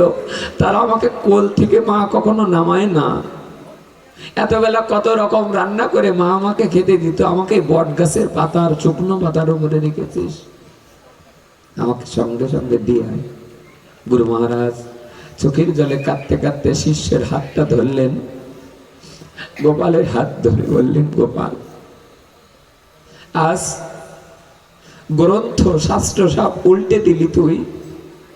এ জগতে গুরুদেবের দায়িত্ব শিষ্যকে ভগবান দেখানো, ভাগবত দেখানো, ভক্তকে গোবিন্দকে দর্শন করিয়ে দেওয়া। এটা কার দায়িত্ব? গুরুদেবের দায়িত্ব। কিন্তু আজ আমি সারা জীবন ভজন সাধন করে, গুরুগিরি করে আমি যে প্রাণনাথকে দেখতে পাই নাই, আজ আমার শিষ্যের জন্য আমি সেই অনাদিরাদি গোবিন্দকে, অরিন্দম সুন্দর ভগবানকে আমি দর্শন করেছি। তুই আজ শাস্ত্র পাল্টে দিলি বাবা। সঙ্গে সঙ্গে চরণে পড়ে গেলেন, গুরুদেব আপনি আমায় ক্ষমা করবেন। বলেন, না রে, পৃথিবী যতদিন থাকবে তোর কথা ততদিন থাকবে। আমি আজ আশীর্বাদ করছি, তোর নাম আজ থেকে আর গোপাল রইল না, আমি তোর নতুন নামকরণ করব। বিশ্ব যতদিন থাকবে তোর নামে জগতে খ্যাত হবে। আমি তোর নতুন নামকরণ করলাম পানু গোপাল। তোর নাম যেহেতু পান পান বিক্রি করতে করতে পান সেবা দিতে দিতে যখন তোমার গোবিন্দ দর্শন হয়েছে, আজ থেকে তোমার নাম আর গোপাল নয়, আজ থেকে তোমার নাম হবে পানু গোপাল। অল্প 4 মাসের মধ্যে গোবিন্দ দর্শন হয়ে গেল, আমাদের শাস্ত্রে উল্লেখিত প্রসঙ্গ। একদম এটা সবার বিশ্বাস হবে না। জম্বীরের বৃক্ষে সব কদম্ব ফুল, ফুটিয়া আসে অতি পরম অতুল। সেদিন নিত্যানন্দ প্রভু রাঘব পণ্ডিতের ঘরে গিয়েছিলেন, যে রাঘব পণ্ডিতকে বললেন আমাকে একটু মধু দাও না, আমি একটু মধু খাবো, মধু সেবা করব। চৈতন্য ভাগবতে দেখবেন লেখা আছে, সাধারণ মানুষের কি এতে বিশ্বাস হবে? বিশ্বাস নৈব যায়তে মহাপ্রসাদে গোবিন্দে, বলুন মহাপ্রসাদে গোবিন্দে নাম ব্রহ্মণি বৈষ্ণবে স্বল্প পুণ্য বতাং রাজন বিশ্বাস নৈব। যাদের অল্প ভাগ্যবান তাদের এখানে বিশ্বাস হওয়ার কথা নয়। যেই মাত্র নিত্যানন্দ প্রভু বললেন আরে আমার একটু মধু খেতে ইচ্ছা করছে, একটু মধু এনে দাও না। বললেন প্রভু গ্রামে সব বাড়ি গিয়েছি, কোনো বাড়ি মধু পাইনি। কি সব সময় সবার বাড়ি কি মধু থাকে কিনা? এই গ্রামে যদি 50 ঘর ভক্ত হয়, আপনি কালকে যেয়ে দেখবেন মধু নাও থাকতে। যেই মাত্র মধু চাইলো, কি করলো জানো? নিত্যানন্দ প্রভুকে এসে যখন বললেন কই মধু কারোর বাড়ি তো পেলাম না, তা বলে আরে নিতাই যখন বলেছে যে দেখ না কোনো পুকুরের জলেও তো মধু থাকতে পারে। পেয়েছে বলো, কি বললো বলো মা? কোনো পুকুরের জলেও তো মধু থাকতে পারে। যেই মাত্র ভক্ত গেলেন আর একটা বালতি নিয়ে গেছেন পুকুরের জল, পুকুরে খুঁজতে যে এই সবাই নাকি অমুক হয় নাকি তমুক হয় নাকি। যেই মাত্র গেলেন যে দেখলেন সমস্ত পুকুরের জল সব মধু হয়ে গেছে। পেয়েছে বলো, এমন হয়? এমন হয় কি? এমন যদি নাই হবে তাহলে মহাপ্রভু যখন বাঘ সিংহকে পর্যন্ত দুটো বাহু তুলে বললেন যে আয় তোরা হরিনাম কর, বাঘ সিংহ জঙ্গলের মধ্যে তারা হরিনাম করেছিল কিনা? যদি তাই না হবে বুক চিরে হনুমান কি, হ্যাঁ হনুমান কি রাম সীতাকে দেখাতে পারতেন? হনুমানের বক্ষের মধ্যে আরে কোনো মানুষের সাহস আছে বুক চিরে রাম সীতাকে দেখাবে? কিন্তু হনুমানকে দিয়ে দেখালেন। এই রাজ্য আর ওই রাজ্য এক নয়। পেয়েছে বলো, এই রাজ্য আর ওই রাজ্য এক নয়। আর খুব মনে পড়ে একটা কথা, আমি এইবার যখন বৃন্দাবনে গেলাম, আমি কেবল নিধুবনের মধ্যে ঢুকেছি। পেয়েছে বলো, যেই মাত্র ঢুকলাম আশ্চর্য ব্যাপার, ওখানে কিছু কমেন্টেটর থাকে যারা ধারাভাষ্য, মানে যারা ওই যে ইয়ে করে, এটা কি বলে ইংরেজিতে, যারা বাংলা হ্যাঁ সংস্কৃত ইয়েকে হিন্দিকে ইংরেজিকে ট্রান্সলেট করে বুঝিয়ে দেয়, হ্যাঁ দোভাষী যারা থাকে। আমি তো খুব বল, আমি তো বাংলাদেশ থেকে একা গেছি। তো একা যখন গিয়েছি আপনাদের আশীর্বাদে আমি যা একটু ইংরেজি বুঝি, যা একটু হিন্দি বুঝি, কোনো জায়গায় কোনোদিন আমি আটকাইনি। যেই মাত্র দেখি বুঝিয়ে বুঝিয়ে বলছে ওই বিদেশি, যারা বিদেশিদেরকে বোঝাচ্ছে, সাউথ আফ্রিকা থেকে আর রাশিয়া থেকে আর আমেরিকা থেকে কিছু ভক্তরা এসেছে মায়াপুরে, ওখান থেকে ওরা বৃন্দাবন দর্শন করতে গেছে। আর মায়াপুরে তাকে ঢল নামে ওই সময় হাজার হাজার নয়, বিশ্বাস করবেন না, যারা গিয়েছেন আপনারা দেখবেন হাজার হাজার নয়, আমার মানে লাখো লাখো বিদেশিরা ওই সময় আসে। আমি দেখি বুঝিয়ে বুঝিয়ে বলছে যে দেখুন এই যে ওখানে হিন্দিতে বলে পেড়, মানে এক একটা গাছকে বলে পেড়। তারপরে এই যে পেড় হে না, এই যে গাছ না, এই গাছ দুটো দুটো করে গাছ এরকম দুই পাশে দুটো গাছ উঠে হ্যাঁ উপরে যে একটা হয়ে গেছে। এটা যে গাছটা দর্শন করবে দেখবে দুই পাশ থেকে দুটো বৃক্ষ, কিন্তু উপরে যে কটা, যে বৃক্ষ দর্শন করবে নিধুবনের মধ্যে দুই পাশ থেকে দেখবে দুটো বৃক্ষ, হাজার হাজার বৃক্ষ, কিন্তু সব দুটো করে উঠেছে, কিন্তু উপরে যে একটা। এমনকি গিরি গোবর্ধন যে 21 কিলোমিটার গিরি গোবর্ধন, তার পারে যেও যত বৃক্ষ দেখবে দুই একটা বাদে নতুন করে যেগুলো লাগানো, কিন্তু অতীতের যত বৃক্ষ সব বৃক্ষ দেখবে দুটো করে বৃক্ষ উঠেছে, কিন্তু উপরে যে কটা একটা। পেমসে বলো বলে দিন। উদ্ধব মহারাজ একদিন ওই বৃন্দাবনী নিধুবনের পাশ দিয়ে যাচ্ছেন। তা দেখি এক বোঝ গোপী, ওনারা গোপী দর্শন করতে পারে, আমাদের সবার ভাগ্যে গোপী দর্শন করা এটা এটা এক জন্মে সম্ভব নয়। দীনশরণ দাস বাবা যখন বৃন্দাবনে গিয়েছিলেন, উনি তো প্যারালাইজড হয়ে গেছিলেন। তা উনি একদিন এক বাড়ির মধ্যে ঢুকেছেন, তা যে উনি যে চেয়ারে বসতে দিয়েছে, তখন কাঠের চেয়ার, তখন প্লাস্টিক উঠি নাই, তা কাঠের চেয়ারে বসতে দিয়েছেন কেদারা। তো কেদারায় যখন বসতে দিয়েছে, তা উনি তখন ওখানে বসে বসে দেখছে যে কি নাম কীর্তন হচ্ছে বাড়ির মধ্যে।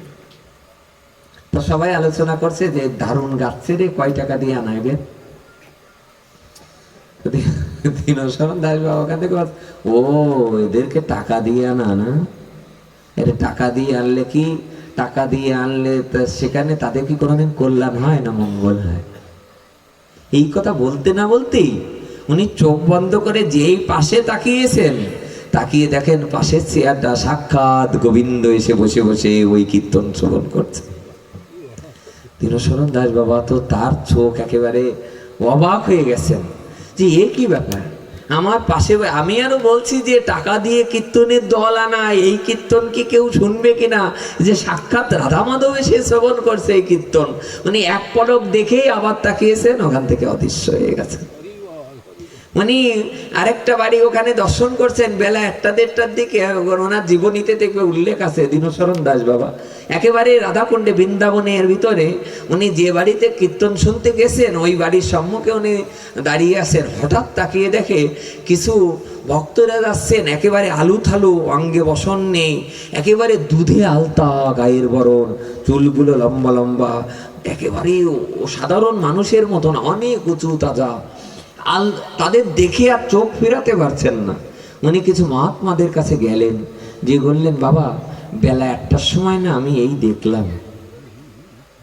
কি বলল জানো তারা বলল ওরা কেউ অন্য কোন, তারা কোনো সাধারণ কেউ ছিল না, তারা ছিল ব্রজগোপী। সাধারণত 1টা থেকে 1:30টার মধ্যে এই লীলাটা হয়। এই লীলাটার নাম হলো মধুপান লীলা।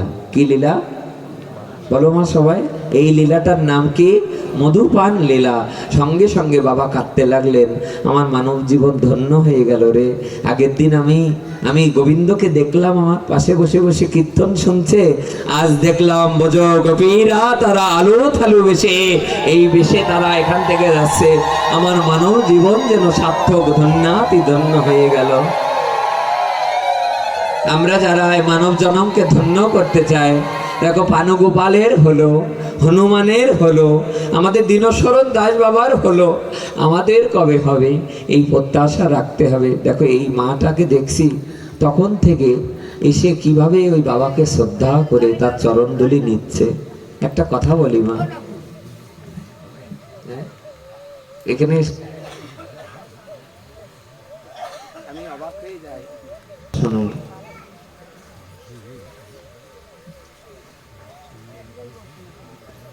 বাংলাদেশে যখন গুরু মহারাজ আসতেন,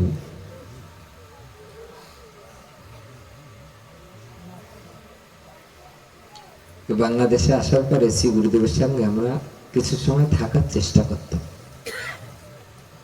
উনি শেষ যেবার এসেছিলেন ওই সময় ডিসেম্বর মাস থাকে, তো আমার স্কুল বন্ধ থাকে।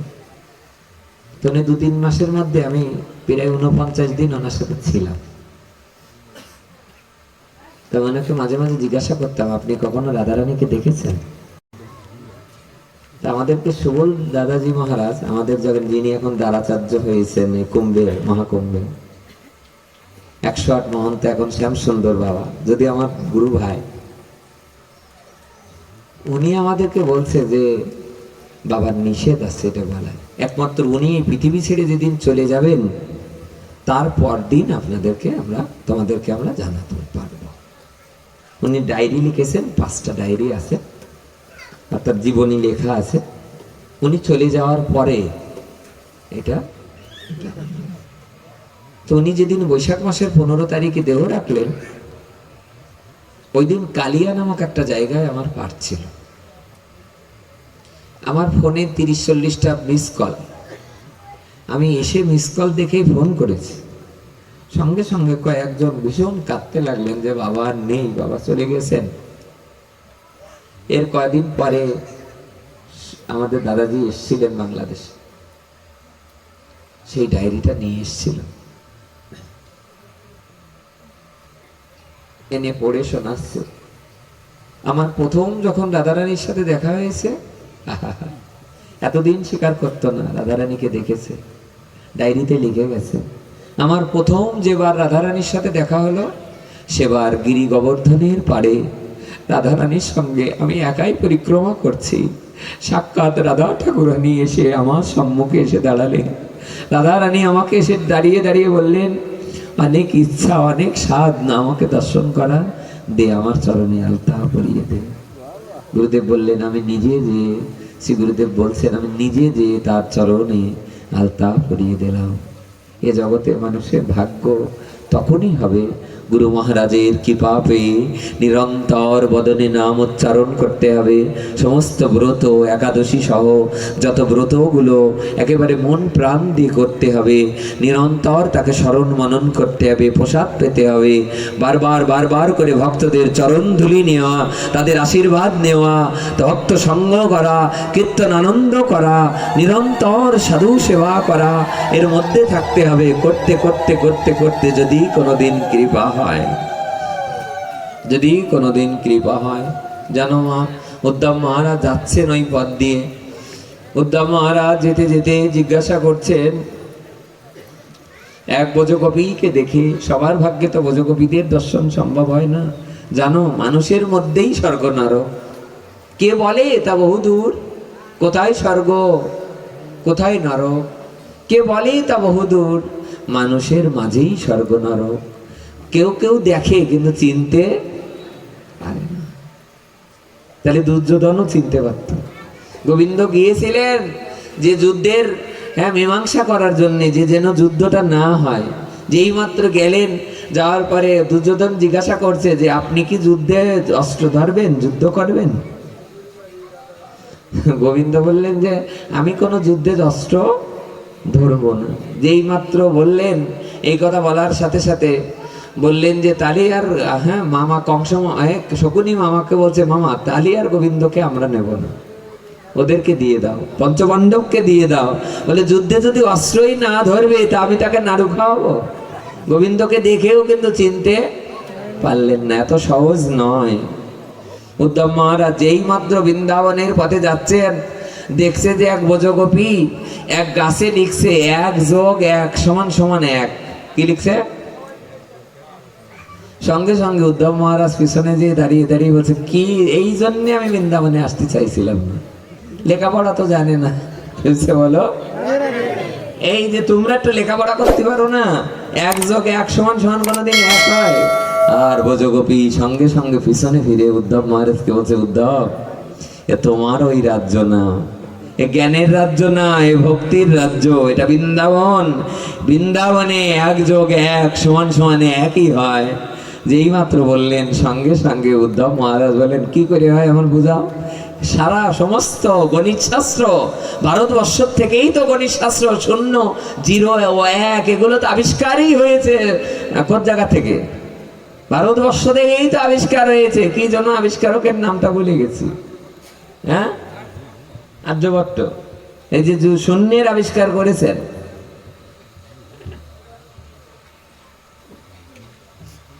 সঙ্গে সঙ্গে ব্রজগোপী বললেন, তোমার রাজ্যে 1+1=2 হয়, কিন্তু বৃন্দাবনে 1+1=1 হয়। বলে কি করে হয়?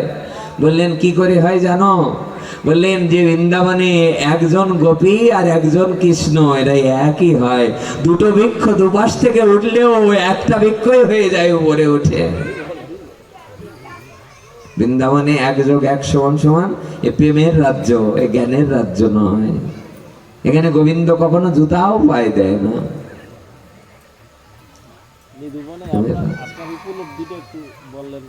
হ্যাঁ,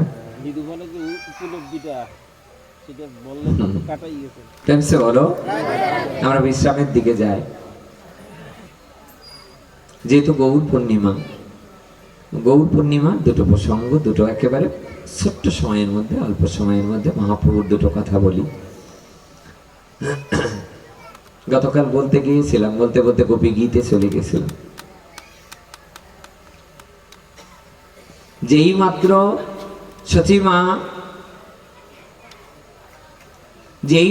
সচিমা নিমাইকে খুঁজে পাচ্ছেন না, সমস্ত নবদ্বীপে খুঁজে ফেলছেন যে আমার নিমাই কোথায় গেল, নিমাই কোথায় গেল। মহাপ্রভু একটু বড় হয়েছেন, কয় বছর বয়স? কালকে আমরা বলতে যাচ্ছিলাম 5 বছর। যেই মাত্র মহাপ্রভুকে খুঁজে পাওয়া যাচ্ছেন না, সঙ্গে সঙ্গে মা বলতে লাগলেন যে নিমাই কোথায়, নিমাই কোথায়। খুঁজতে খুঁজতে বাড়ির পেছনে যেয়ে দেখে আধারের মধ্যে বসে রয়েছে মহাপ্রভু। বলো, আরে সাক্ষাৎ রাধা গোবিন্দ মিলিত তনু শ্রীমান চৈতন্য মহাপ্রভু আধারের মধ্যে বসে থাকবে কেন? মহাপ্রভু কোথায় বসে আছে বলো? আধারের মধ্যে। যে জায়গায় মহাপ্রভুর, যে জায়গায় গৌর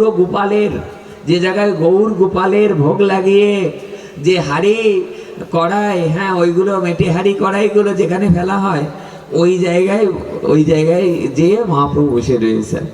সতীমা যে চেঁচাচ্ছে, চিৎকার করছে, নিমাই একটু আগে স্নান করিয়ে গোছ গাছ করে কত সুন্দর করে সাজিয়ে দিলাম, এখন আধারের মধ্যে যে বসে আছো কেন বাবা?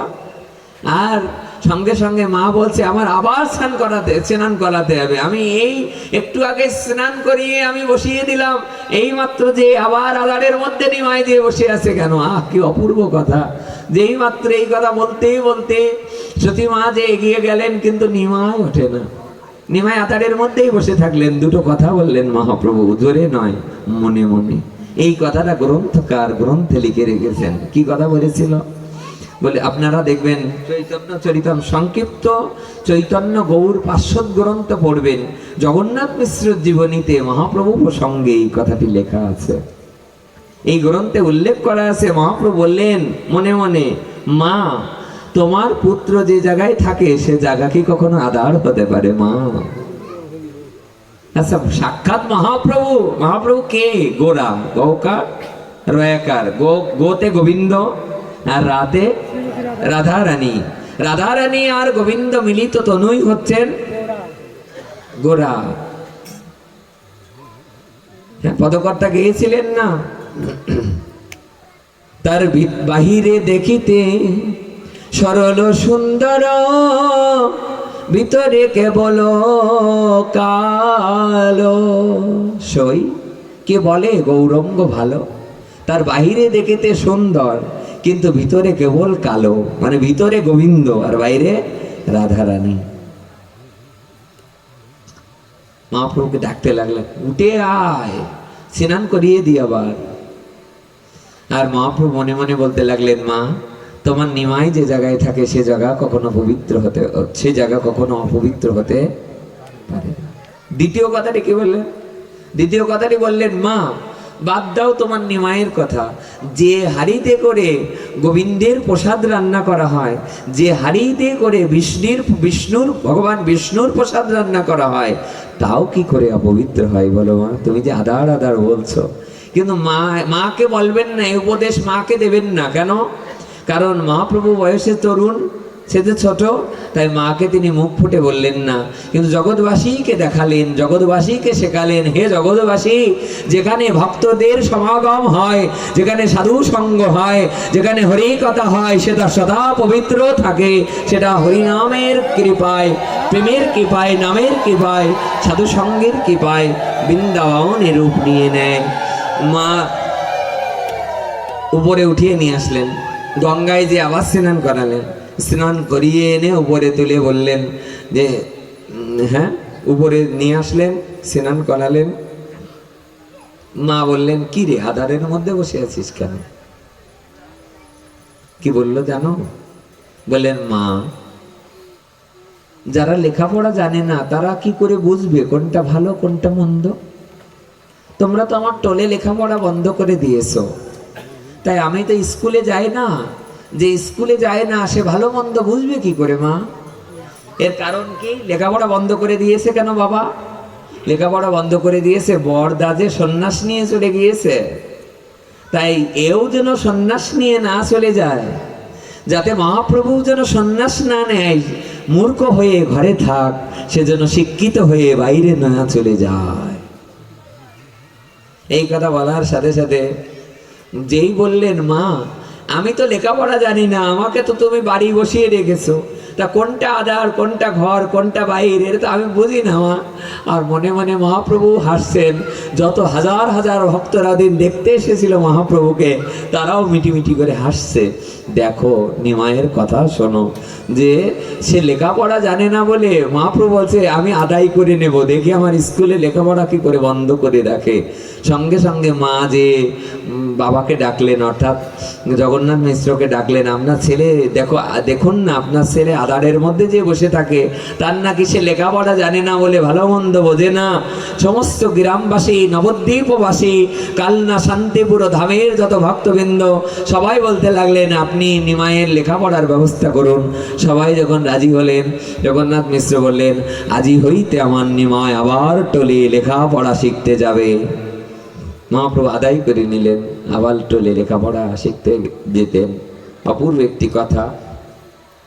তার এই লীলা কথা যারা শ্রবণ করবেন, আমরা গতকাল আস্বাদনে বলেছিলাম যে শুনিলেই চৈতন্য কথা ভক্তিলভ্য হয়, বুঝিয়ে বা না বুঝে কেহ, শুনিতে শুনিতে সেহ কৃষ্ণে উপজয়ে প্রীতি, বুঝিবে রসের রীতি।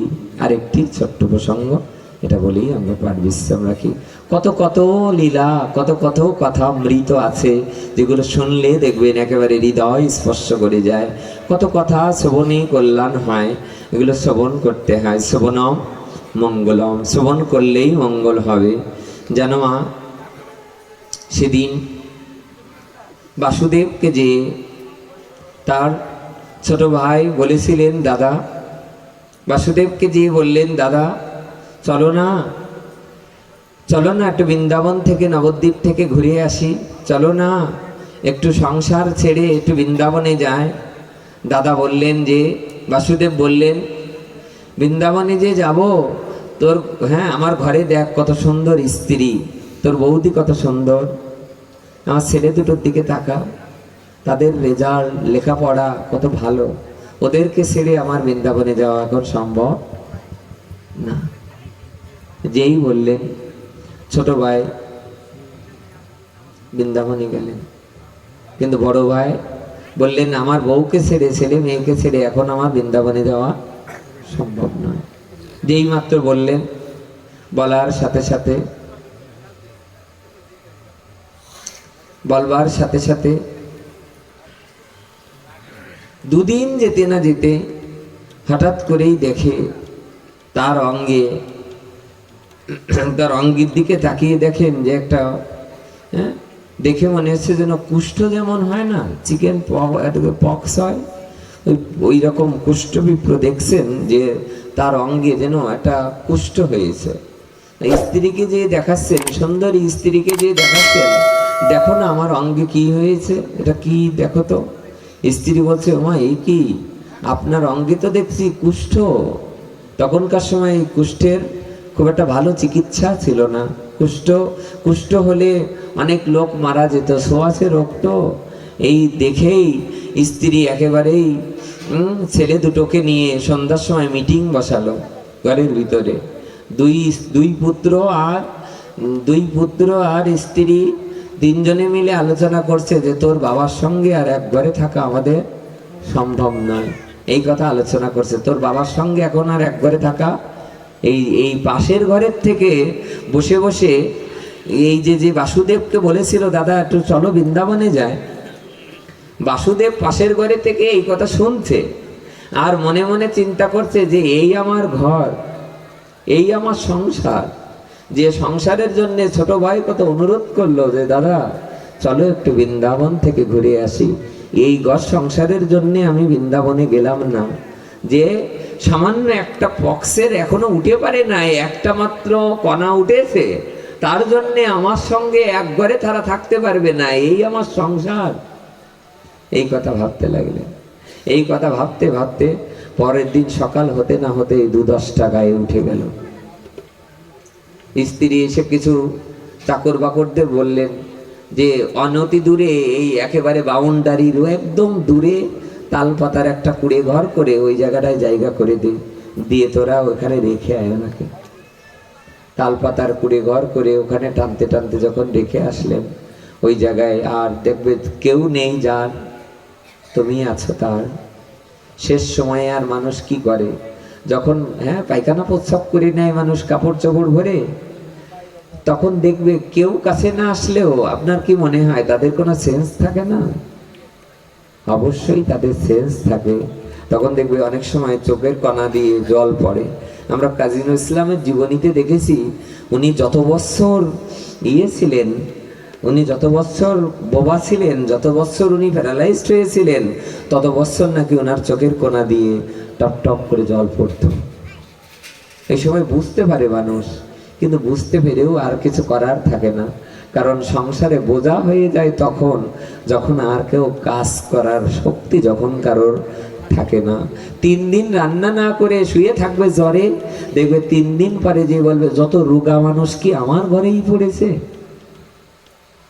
মিথ্যা? উভয়ের ক্ষেত্রেই সত্য। এটাই সংসার।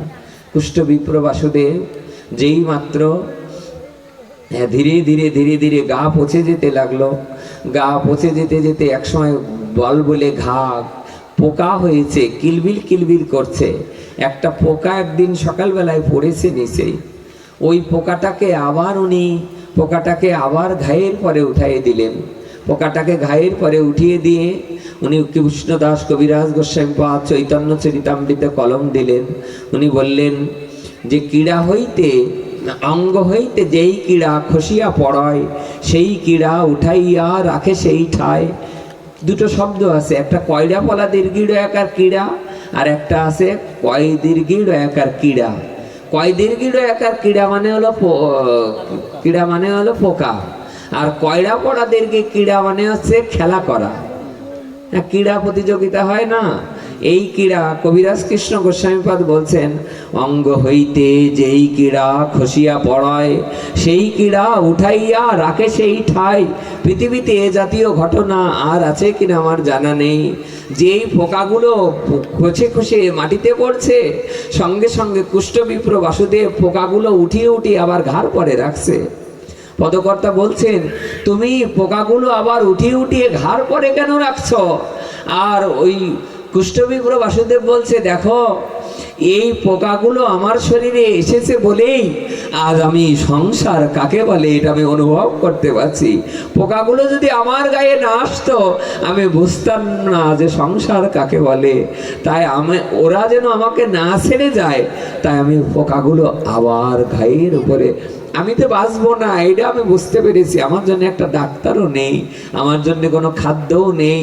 মালাই করে একটু জল দিয়ে যায়, মাঝে মাঝে লগার মাথায় করে দুটো চেলে দিয়ে যায়, দুটো শুকনো রুটি। কুকুরগুলো এসে এসে মাঝে মাঝে চেটে চেটে কুকুরগুলো খেয়ে যায়। তার থেকেও মাঝে মাঝে জীবন বাঁচানোর জন্যে মালাই থেকে দুটো মালা থেকে জল নিয়ে মাঝে মাঝে একটু জল পান করে। আমি জানি আমি জীবনে কোনো ভালো কাজ করিনি। ভাইটা যেদিন বলেছিল দাদা বৃন্দাবন চলো, ওদিনই আমার বৃন্দাবন চলে যাওয়া উচিত ছিল। ছেলে দুটো দেখতে আসে না, আত্মীয় স্বজন আমাকে দেখতে আসে না, পৃথিবী সবাই পর হয়ে গেছে।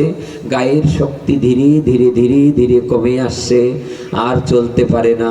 রাস্তার থেকে কেউ কারা বলতে বলতে যাচ্ছে, জানো পাশের গ্রামে শ্রীমান মহাপ্রভু এবং নিতাই চাঁদ তারা কীর্তন করতে এসেছে। নিতাই চাঁদ এবং মহাপ্রভুর কীর্তন হচ্ছে পাশের গ্রামে। এই যেই মাত্র কুষ্ঠবিপ্র বাসুদেব শুনলেন কর্ণে, যেই মাত্র কর্ণে শুনলেন পাশের গ্রামে নিতাই গৌর কীর্তন করতে আসবে, আশায় বুক বাঁধলেন আমি যদি জীবনে একবার নিতাই গৌরকে দর্শন করে এই জগৎ ছেড়ে চলে যেতে পারতাম, তাহলে আমার সব স্বপ্ন পূরণ হয়ে যেত।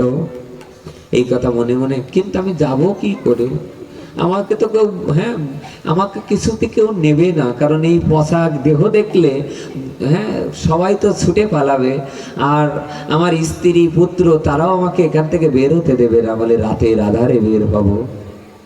সবাই যখন ঘুমিয়ে পড়লেন, রাতের আধারে একখান লাঠিকে সম্বল করে শক্তি সঞ্চার করে বদনে একটাই উচ্চারণ করতে করতে গেলেন, গৌরঙ্গ গৌর, হা গৌর। সারা জীবন সংসারকে ভালোবাসলাম, সবাই ত্যাগ করেছে, আজ একটাই আশা আমার শেষ ভরসা, তোমাকে যদি এক পলক দেখে এই জগৎ সংসার ছেড়ে চলে যেতে পারি। গৌর গৌর গৌর গৌর। কাঁচা আম যেমন 2-3 দিন পেড়ে রাখলে কাঁচা আমের রং কি হয়ে যায়? হ্যাঁ, গৌরবর্ণ হয়ে যায় না? কাঁচা আম কি মিষ্টি হয়ে যায় কিনা? যেই মাত্র সারা রাত ধরে গৌর গৌর উচ্চারণ করছে, আর বিপদে পড়ে যদি গোবিন্দকে ডাকে, দ্রৌপদী যেই মাত্র বিপদে পড়ে ডেকেছিলেন, গোবিন্দ সাক্ষাৎ এসে যেমন বস্ত্র হয়ে তাকে উদ্ধার করেছিলেন, যেই মাত্র বিপদে পড়ে গোবিন্দকে ডাকছে, ধীরে ধীরে ধীরে ধীরে ধীরে ধীরে ভোর হয়ে এলো। ভোর বেলায় দেখে পথ তো শেষ হয় নাই, যেতে যেতে যেতে যেতে ভর দিবসে 2টো অতিক্রম করলো। 2টোর সময় যাওয়ার পর যে জায়গায় যেই জায়গায় নিতাই গৌর এসেছে, ওই জায়গায় যাওয়ার পরে কুষ্ঠবিপ্র বাসুদেব একজনের কাছে জিজ্ঞাসা করলেন, আচ্ছা এই জায়গায় নিতাই গৌর আসবার কথা ছিল আজকে, তা নিতাই গৌর আসে নাই? তখন ওই ভক্তটি বলতে লাগলেন, ওনারা এসেছিলেন ভোরে, সকাল থেকে দুপুর পর্যন্ত কীর্তন করে এই ঘন্টা খানিক আগে তারা এই জায়গা থেকে কীর্তন নিয়ে অন্য গ্রামে পৌঁছে গেছে। সঙ্গে সঙ্গে কুষ্ঠবিপ্র বাসুদেবের হাত থেকে লাঠিটা খসে পড়ে গেল, আর গায়ে শক্তি পাচ্ছে না। কুষ্ঠবিপ্র বাসুদেব ধুলার পরে ধূসরিত হয়ে পড়ে গেলেন। নিঃশ্বাসে একটাই শব্দ উচ্চারিত হলো, হা গৌর বলে পড়ে গেলেন মাটিতে, গৌর বলে পড়ে গেলেন। 2-3 কিলোমিটার মহাপ্রভু চলে গেছেন। 2-3 কিলোমিটার পরে চলে যাওয়ার পর নিত্যানন্দ প্রভুকে মহাপ্রভু বলছেন, নিতাই কীর্তন ফিরাও, আমাকে পিছন থেকে কোনো মরমী ভক্ত আমাকে গৌর গৌর বলে ডাকছে। নিত্যানন্দ প্রভু পিছনের দিকে তাকিয়ে বলছে, কই, পিছনে তো কাউকেই দেখছি না। মহাপ্রভু বললেন, কোনো মরমী ভক্ত হৃদয় দিয়ে গৌর গৌর বলে ডাকছে। কীর্তন ফিরালেন, হাজার হাজার ভক্ত আবার কীর্তন করতে করতে সেই ক্ষেত্রে আসলেন। ওখানে এসে কীর্তন করতে করতে আর কুষ্ঠবিপ্র বাসুদেবের সম্মুখে এসে যেই মাত্র দাঁড়ালেন, বাসুদেব বিপ্র সম্মুখে তাকিয়ে চোখ মেলে দেখে সাক্ষাৎ চৈতন্য মহাপ্রভু সম্মুখে এসে দাঁড়িয়ে রয়েছেন। মহাপ্রভু মহাপ্রভুকে বারবার নয়ন মেলে তাকাচ্ছেন, আর মহাপ্রভু বলছেন, আমার কোলে এসো কুষ্ঠবিপ্র, আমার কোলে এসো। কুষ্ঠবিপ্র বলছে, প্রভু কোলে নিতে হয় পরে নাও, আগে নয়ন মেলে তোমাকে একটি পলক দেখি প্রভু, তোমাকে দেখতে দেখতে যেন জগৎ সংসার ছেড়ে চলে যেতে পারি। মহাপ্রভু বলছেন, যদি কোলে না আসবে তাহলে এমন হৃদয় দিয়ে ডাকলে কেন? যদি কোলেই না আসবে, বলে প্রভু আমার গলে আমার অঙ্গে গলিত কুষ্ঠ, আমার স্ত্রী আমায় ত্যাগ করেছে, পুত্ররা আমায় ত্যাগ করেছে, আমার সমাজ আমায় ত্যাগ করেছে, দেশ আমায় ত্যাগ করেছে, কিন্তু তুমি কোন ভগবান? কম বা দয়ালুম শরণম ভজেম অহো অহোবকীজম স্তনো কলকুটম জিগংসয়াপয়োদপ্পো সদেবী লিবে গতিম ধক্রচিতম তত অন্নম কম বা দয়ালুম শরণম ভজেম। তুমি কোন দয়ার ঠাকুর, যাকে সবাই ত্যাগ করে দেয়, তুমি তাকে ত্যাগ করো না? এই গলিত কুষ্ঠ তোমার অঙ্গে লাগলে, সোনার অঙ্গে লাগলে তোমার অঙ্গেও কুষ্ঠ হবে। বাসুদেব এসো আমার কোলে এসো। বাসুদেব বিপ্রকে মহাপ্রভু নিজে যে উঠিয়ে কোলে আলিঙ্গনে আবদ্ধ করে দিলেন, আর নয়নের জলে সিক্ত করে দিলেন। ধীরে ধীরে ধীরে ধীরে কুষ্ঠব্যাধি সুস্থ হয়ে গেল। যেই মাত্র কুষ্ঠব্যাধি থেকে মুক্ত হয়ে গেলেন, মহাপ্রভুকে বলতে লাগলেন, অনেক ক্ষতি করলেন আজ আপনি। কে বলছে? কুষ্ঠবিপ্র বাসুদেব মহাপ্রভুকে বলছে, আপনি অনেক ক্ষতি করলেন। মহাপ্রভু, বারে আমি তোমার কোথায় ক্ষতি করলাম? তোমার আরো দেখো চেহারাটা আয়নায় যে দেখো, তুমি যা সুন্দর ছিলে তোমার তার 10 গুণ বেশি সুন্দর হয়ে গেছে। তোমার যৌবন আরো ফিরে এসেছে। বলো তুমি আমাকে এমন করে অনুযোগ করছো কেন? অনুযোগ করব না? এই চেহারা নিয়ে কি আমি হরিভজন করতে পারবো? গতকাল রাত থেকে আজকে দুপুর পর্যন্ত যে পরিমাণ গৌরাঙ্গ নাম করেছি, কিন্তু আমার চেহারা সুন্দর হলে অহংকার আসে, অহংকারে কখনো গোবিন্দ মেলে না। মহাপ্রভু বলতে লাগলেন, বাসুদেব আমি আশীর্বাদ করছি,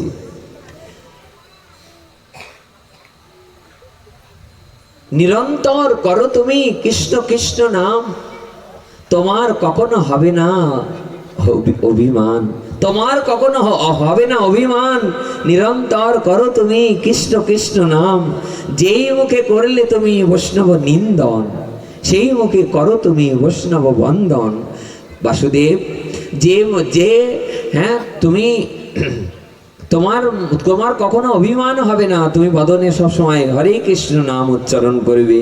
হরে কৃষ্ণ কৃষ্ণ কৃষ্ণ হরে হরে, হরে রাম রাম রাম হরে হরে। গৃহকর্তা শ্রী নকুল হালদার মহাশয়ের পিতৃদেব এবং মাতৃদেবী ইহলোক থেকে পরলোক গমন করেছেন বহুদিন পূর্বে। তাই তাদের বিদেহী আত্মার সদ্গতির উদ্দেশ্যে আপনারা সকলেই মিলে তাদের যে উদ্দেশ্যে, তাদের বিদেহী আত্মকল্যাণ, বিদেহী মানে যার দেহ নেই, হ্যাঁ, দেহ থেকে আত্মা চলে গেছেন বিদেহী, সেই বিদেহী আত্মকল্যাণের উদ্দেশ্যে আসুন না আমরা সকলেই মিলে একটু বাহু তুলে একটু কৃষ্ণ নাম করি। হরে কৃষ্ণ কৃষ্ণ কৃষ্ণ হরে হরে, হরে রাম রাম রাম হরে হরে।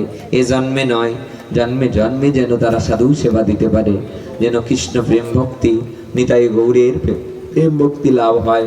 540তম শুভ আবির্ভাব তিথিতে যেন তাদের এই আশা পূর্ণ হয়, সেই শুভ আশিস, শুভ প্রার্থনা আপনাদের চরণে রেখে কালকে কথা দিয়েছিলাম যে 3টে গোপী গীত গেয়েছিলাম। তা আজকে যেহেতু অধিক রাত হয়েছে, আমরা একটা, ওর পরের থেকে একটা গীত গাইব, আপনারা একটুখানি আমাদের সাথে গান। কান্তকামদং শিরোশিধে হীনম শ্রীকরো গ্রহম।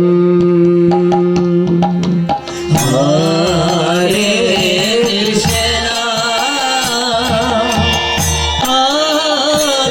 কৃষ্ণ কৃষ্ণ কৃষ্ণ হরে হরে, হরে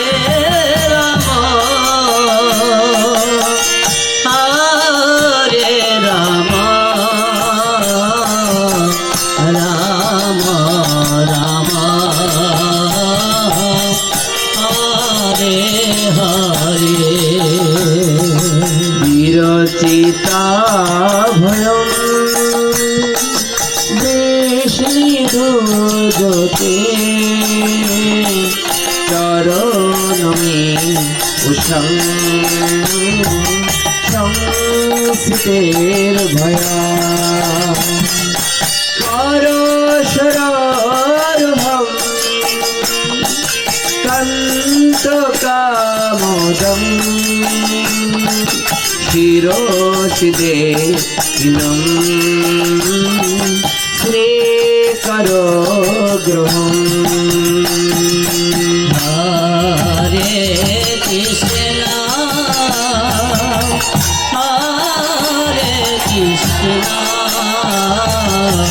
কৃষ্ণ কৃষ্ণ হরে হরে, হরে রাম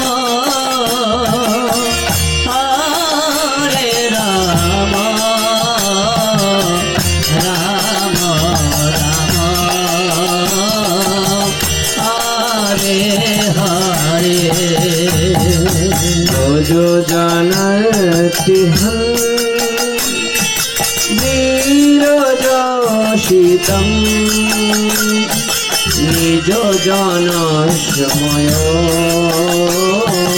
ধ্বংসন স্মিত ভজ সকে ভব কিঙ্করিস মন জলরোহাননম চার দর্শয়। হরে সবাই দুটো হাত তুলে হরে কৃষ্ণ কৃষ্ণ কৃষ্ণ গৌর হরিব। হরে হরে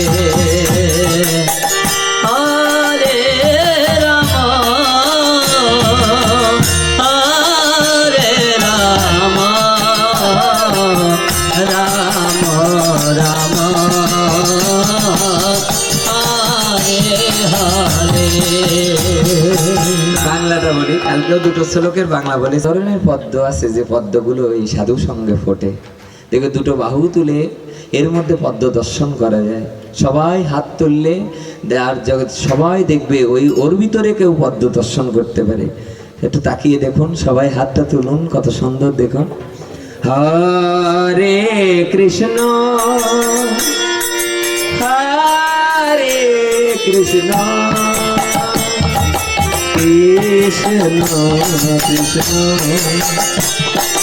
হরে হরে হরে রাম হরে রাম রাম রাম হরে হরে।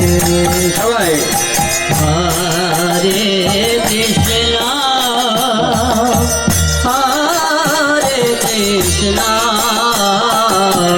কৃষ্ণ কৃষ্ণ হরে হরে হরে রাম হরে রাম রাম রাম হরে হরে। হরে কৃষ্ণ কৃষ্ণ কৃষ্ণ হরে হরে হরে রাম রাম রাম হরে হরে। हरे कृष्णा कृष्ण कृष्ण हरे हरे हरे राम राम राम हरे हरे। নিতাই গৌর হরি বল হরি বল হরি বল হরি বল।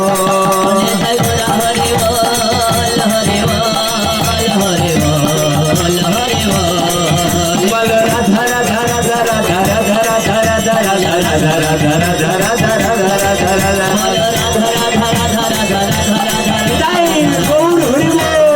राधा राधा राधा बोल राधा राधा राधा राधा